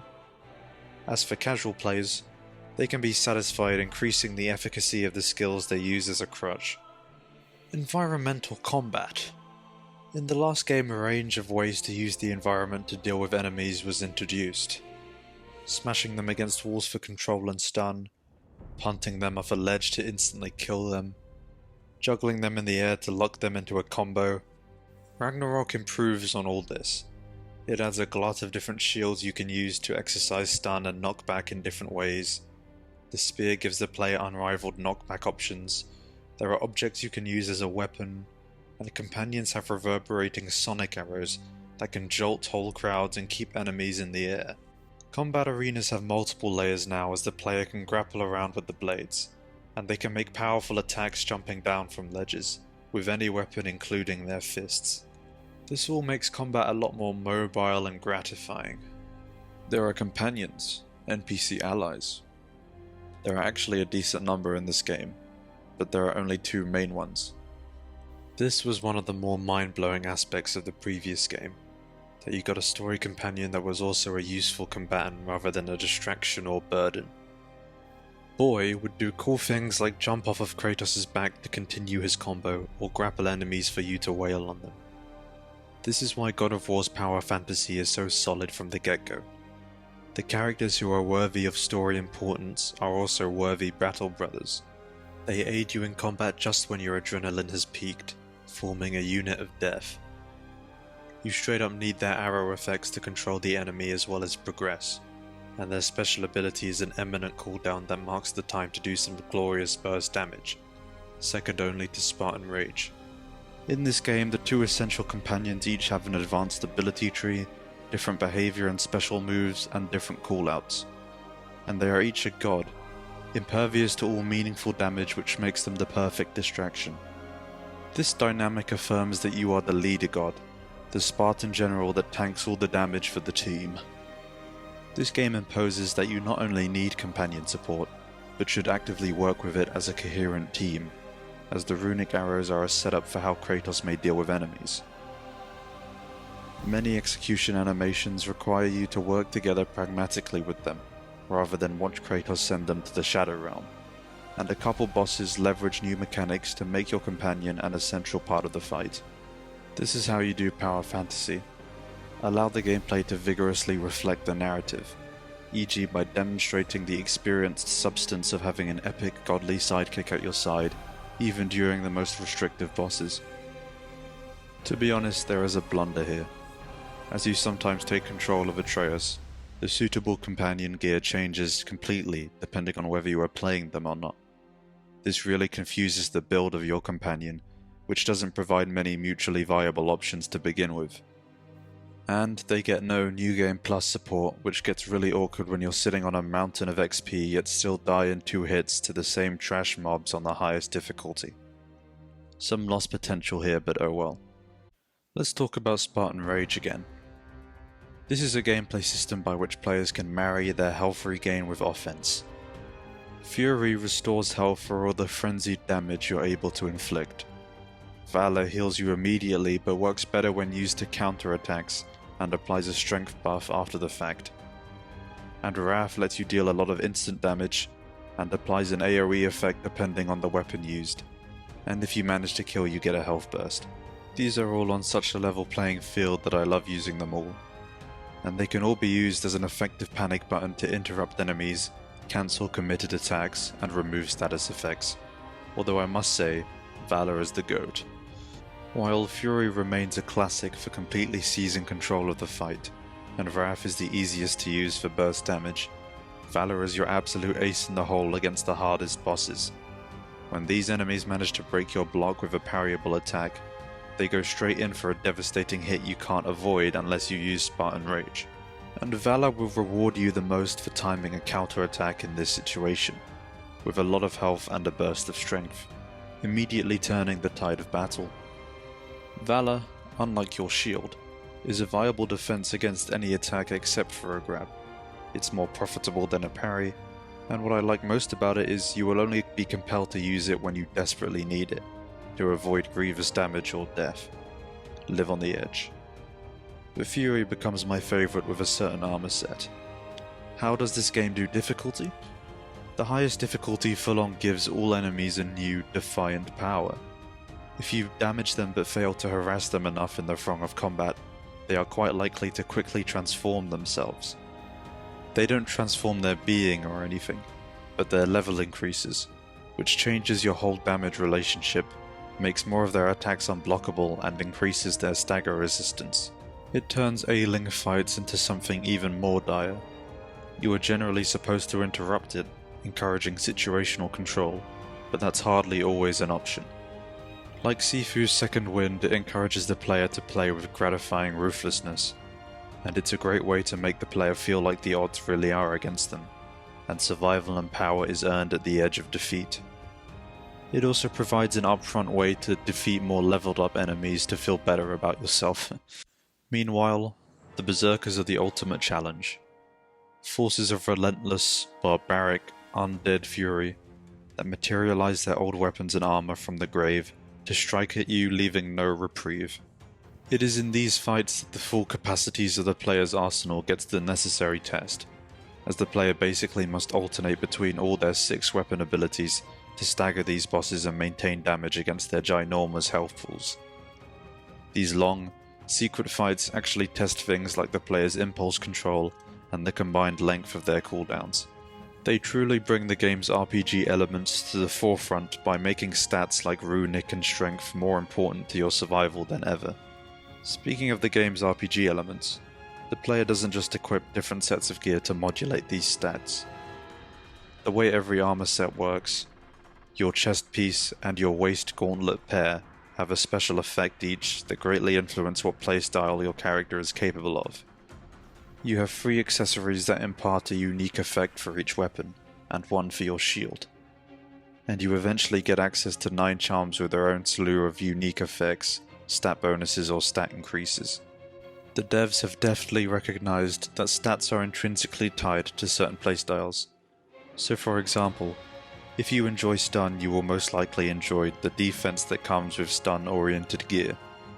So picking gear is a trade-off between stats and intrinsic effects that will restrict you from certain effects you want.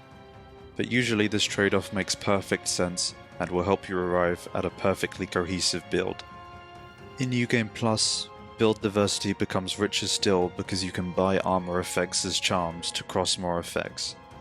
Which abilities, relic and Spartan Rage you choose is obviously influenced by your build, but they lack stats, leaving you free to choose whatever is most fun. In conclusion, to feel like Kratos, the conduit of historic, magnificent violence, a force of nature that uses the primeval elements, is a great joy of this game. I'm glad that a game franchise called God of War actually emphasizes war and weaponry in a way that is still brutal and fantastic, despite the better nature of the story. Cyclops! You'll never guess their weak spot.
Doom is in a similar boat to God of War.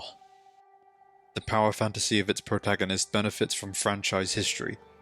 Doom pioneered the first-person shooter, and Doomguy returns as the old king of the shooter for a series reboot.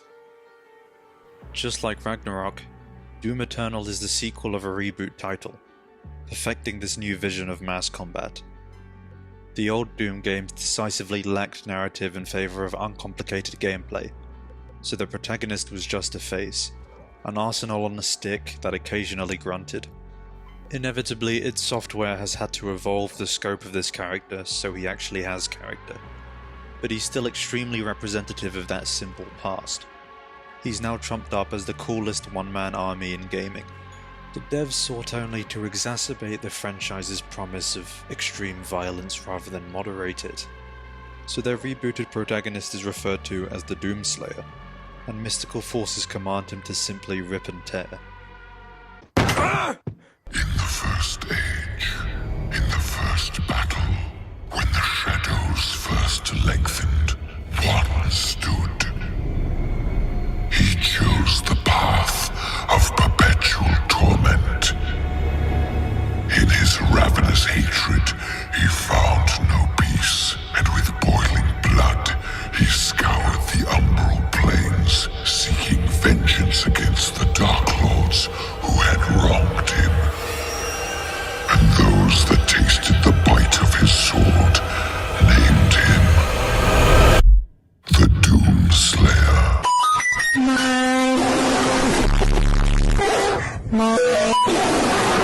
Doom advertising encourages the player to fight like a demon, while the only thing made clear about the Slayer is that he is such an unstoppable demon killer that he is the only thing they fear.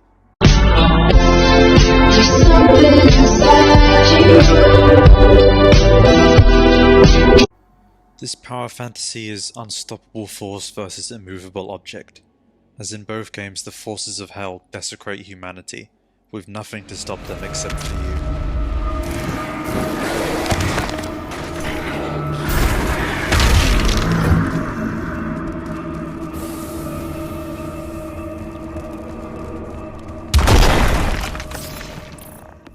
The undercurrents of how this game presents itself suggest it fully opposes the modern trappings of gaming. The notion that story and context can be put over gameplay, or that gameplay should look safely slow and cinematic. Doom is ultra-violent and ultra-fast, and it needs to be as part of its historic, traditionalist identity. Doom starts with a mystical monologue that preaches just how much the Slayer's slaying is needed, before off you go. Doom Eternal starts with a monologue of survivors from the hellish invasion of Earth, begging for help or some kind of divine retribution.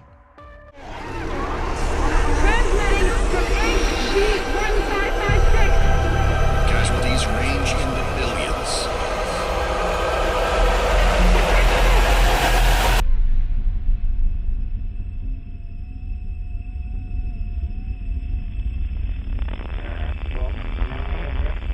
We must pray now, brothers.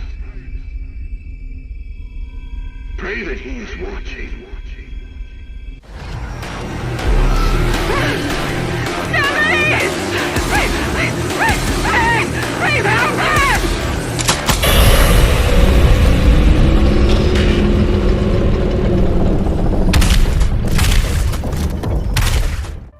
player is that retribution, which will be reaffirmed later by some pretty cringe lore entries.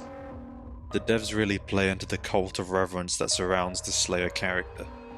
I cannot, as a contributing member of the scientific community, agree with the assumption by some of my colleagues that he is, for lack of a better word, a god, an avenging angel. He is a god. Maybe he represents humankind's rage. The inner circle of death is where he resides, hunting them at the far reaches of the earth and beyond. I am a believer now. I feel it is in doom that I have faith. The Slayer is the spear that stabs at the heart of our attackers, and those that would seek to harm us should feel warned. For there is only one dominant life form in this universe, and it carries a steel-barreled sword of vengeance. All in a board now. It's making me cringe, Dutch! Micah! Micah, you cringy son of a bitch! Micah? Well, we worked so That's cringe! House together in the snow or the rain or the ice cold wind, whenever. While the last game merely portrayed the classic sci-fi downfall of an interstellar corporate base, this game takes you to an Earth already fallen to the demonic menace. The desperation of the unstoppable threat is greater, and again the Slayer is avenging humanity just as much as he's protecting them. 7 years ago, a gorilla had to be shot dead at the Cincinnati Zoo in the United States. On May 28, 2016, a 3-year-old boy fell into the gorilla enclosure. The gorilla, named Harambe, approached the child and dragged him in a shallow water-filled ditch for about 10 minutes. Everyone panicked and screamed hysterically. The zoo authorities felt the need to take immediate action. The Super Gore Nest location is nearby. This is the site where the invasion began, the oldest and most corrupted location on the planet. The Ark fought hard, but they were eventually driven out by the demons. This hardcore fantasy wouldn't be complete without Mick Gordon's soundtrack, a legendary musical style that got even better in Eternal. The track names check out. You've got Meat Hook, The Only Thing They Fear Is You, Hell on Earth. Gordon's contributions to how this game's die-hard fantasy is able to communicate itself to the player, even in the throes of the most intensive combat, cannot be understated.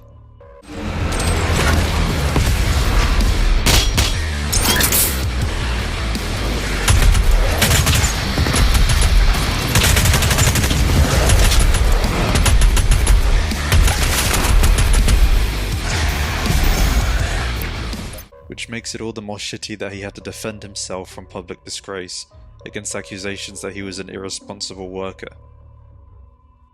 These tracks build climax upon climax, and work really well with certain challenges like the Slayer Gates.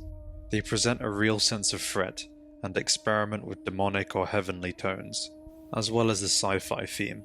It's truly an extraordinary hybrid. This OST is also a brilliant example of how games make the most use of a single track, by attaching the most glorious music segments to certain stages of the gameplay, saving the most radical version of a level track for the final fight, and reserving the more tame or ambient music segments for exiting fights or exploring.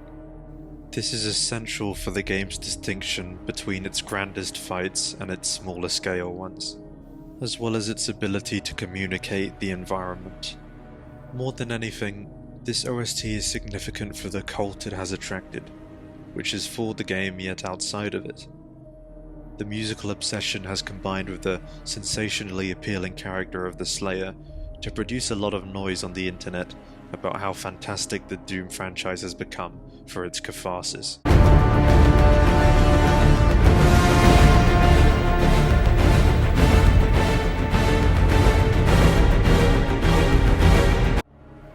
The Slayer has some really iconic materials at his disposal that make him the sci-fi angel of death. This game gives pride of place to the Super Shotgun, a classic sawn-off from the Slayer's past that is respected in this game with a proper introduction to get it, and a spiffy new look and ability. The chainsaw is available immediately, and is designed to look as crude as possible to emphasize its barbarity in contrast to the other weapons. It's the most gratuitous part of the Slayer's weapon list, yet also most necessary to use, which makes it an awesome addition to the game. The Slayer's suit is also iconically intimidating. It represents his invulnerability and incorruptibility, and it's been redesigned to call back to his old look. It's found a great balance, and comes equipped with an internal grenade, ice grenade, flamethrower and wrist blade, affirming just how much of a walking nightmare the Slayer is. The Slayer has access to deeply interchangeable ballistic, shotgun, energy and explosive options, with some very recognizable and ubiquitous designs in the mix. And finally there's the BFG, his massively iconic ace-in-the-hole weapon of mass destruction, made to clear a whole room of demons, which basically has a whole level dedicated to it. You can't just shoot a hole into the surface of Mars. The portal is ready.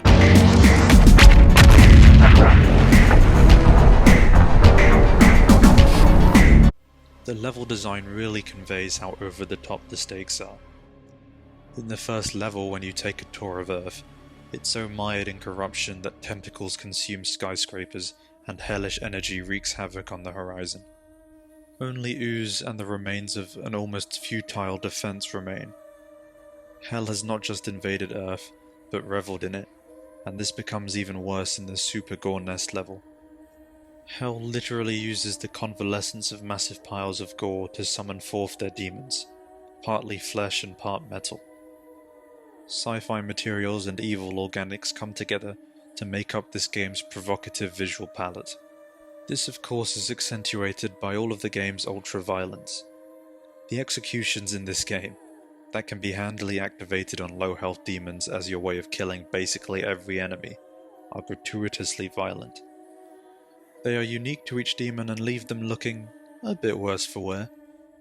The wrist blade diversifies the whole lot, and that's not even mentioning the chainsaw and argent blade animations. But Eternal also introduced a detailed gore system that shows off the grisly demon damage depending on where they've been shot and blasted. Not for the faint of heart, but a game changer for the player's knowledge of just how much damage they're capable of. You get all these explosive, freezing, cutting and flaming options in this game that the only question is, how do you like your demon prepared?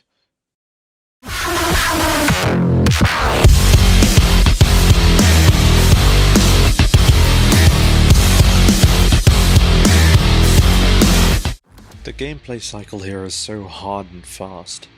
You've got to keep moving always, not just physically but cycling through all your different ammo options, pickups scattered throughout the arena and available replenishing attacks. Doom combat is actually a really tight economy. You deal a lot of damage to deal with the hordes, and some of your options are supremely powerful. But the damage the player receives is harsh and inevitable given how much happens on screen, and ammo gets expended really quickly as you unleash crazy burst potential on the enemy. The game's mantra is that you maintain a robust offense, not just to heal yourself, but to obtain armor, ammo, and speed. Glory kills are not only the most glorious moments of the game and essential for finishing enemies with impunity, they also drop a lot of health.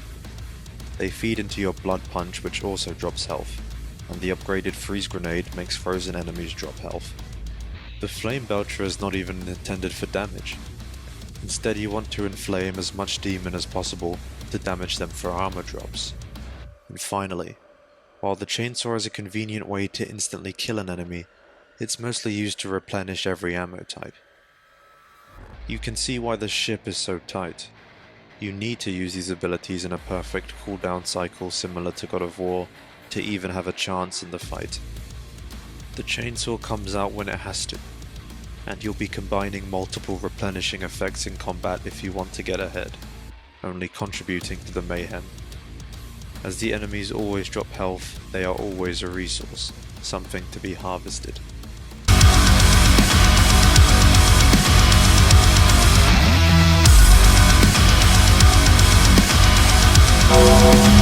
Slayer's tools have great upgrade utility. There is potent fantasy to be found in pushing every weapon to its most explosive, cartoonish limits. Most guns have 2 possible mods that you can unlock over time, which are interchangeable but serve wildly different uses. For instance, the regular shotgun has a precision grenade launcher mode that only expends a single shell to each grenade, and an automatic fire mode that absolutely shreds enemies. The first gives the player a robust, massively efficient way to clear enemies and target their body parts from range, while the latter is inefficient but demonstrates extreme DPS.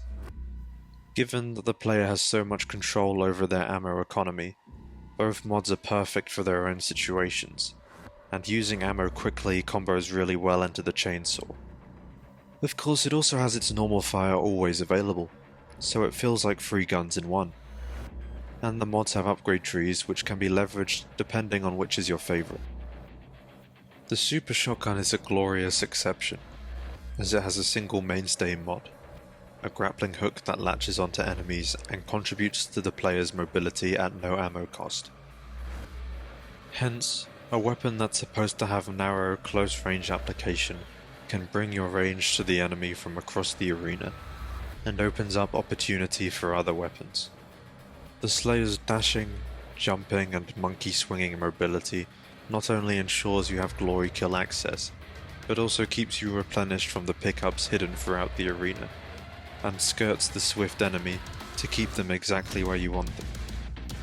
You'll need air to get the most utility out of your explosives, and if you get really lucky, you'll come across a brief power-up, turning you into a full-on monster depending on what kind it is. The Berserker buff is the highlight. It turns the Slayer into a bare-handed insta-killing machine.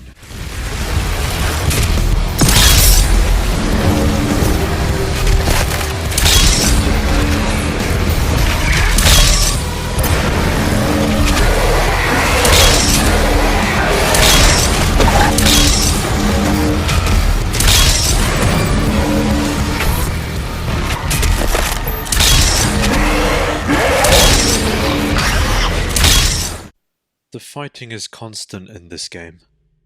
Not completely, but every room will contain an encounter if not a parkour challenge, and upgrade progression is directly tied to how much combat event the player can get through in a level. There's just this rapidity in the game's bones. You clear out combat encounters, optional and mandatory in quick succession, and even the results menu that knocks off your completion is fast.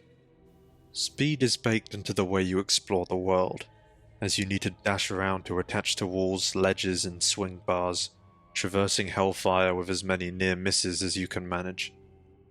There's a lot of collectible collecting along the way, from character upgrades to toy models of enemies and tracks from the franchise's past to listen to in the hub area. The level map is satisfyingly clear, allowing the player to sweep a level's collectibles out swiftly and intuitively.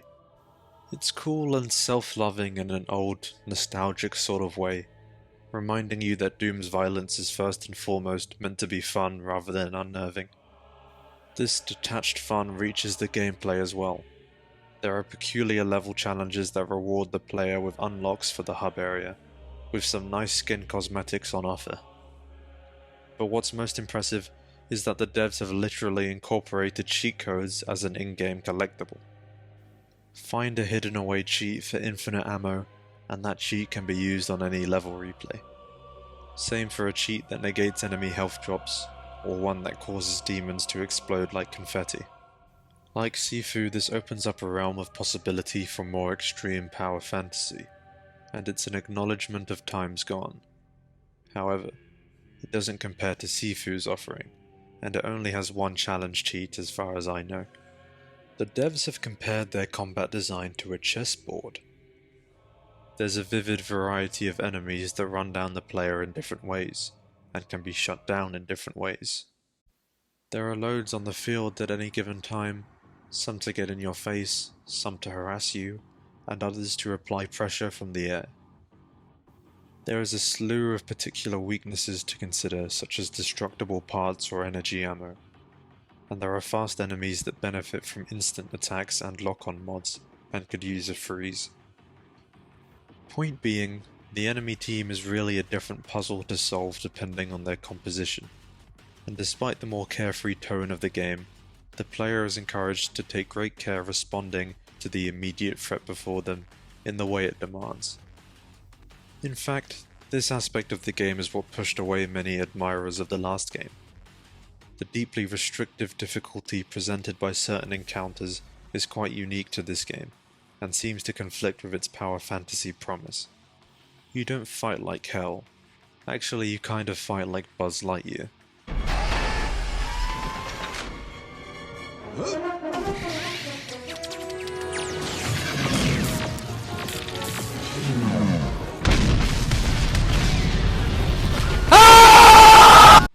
And there are more enduring and frustrating Mega Demon enemy types in this game, especially the damned Marauder. They are genuinely fucking frustrating, the way they block all of your attacks unless you respond with the optimal spacing and timing, which is way more feasible one-on-one. It feels forced, and you largely put off this enemy unless you want the flow of combat grossly interrupted. And some of the bosses in this game can be absolutely terrible for the same reason. That's why the Colosseum champion you fight is shit, and there's a final DLC boss that's supposed to be the big bad of the whole universe, and players who have the DLC apparently hate the fight. The devs created the Marauder because they needed a king piece in their chessboard, but it would have been better to have no king at all. Now, all that being said, this game is not too restrictive. I hope this list has made it clear that the kind of video game restriction that forces players to play well according to gameplay rules is actually cool. It's not a massive problem that the demon force in this game can be a big fuck you to the player. It unifies the player experience of the power fantasy, which helps me properly appraise it. What the jaded players fail to realize is that the combat emphasis the game restricts you to is actually really fun. It's just different. Different in the same way that curating difficulty that demands the highest, most relentless reflexes and spare lives is different. That the devs thought they needed to add a harder difficulty above the hell that is Nightmare, by making death permanent and run ending, is an informative indication of how seriously they respect the potential ability and dedication of their players. Doom Eternal is made to be the end-all be-all of shooters, or the arena shooter subgenre, resolving that the potential difficulty should only stop once the most hardcore players have been pushed to the edges of power and conquest. This somewhat explains why it's called Doom Eternal, in the same way you have Smash Bros. Ultimate. This is an eternal shooter fantasy, affirmed by the new Horde game mode and the customized master levels that keep coming out. But it's also the only game on this list with upper echelons to the power fantasy that I can't explore for myself, as I'm just not good enough at Doom and shooters. But even moderate difficulty demonstrates the same epic power struggle that becomes more potent in higher difficulties.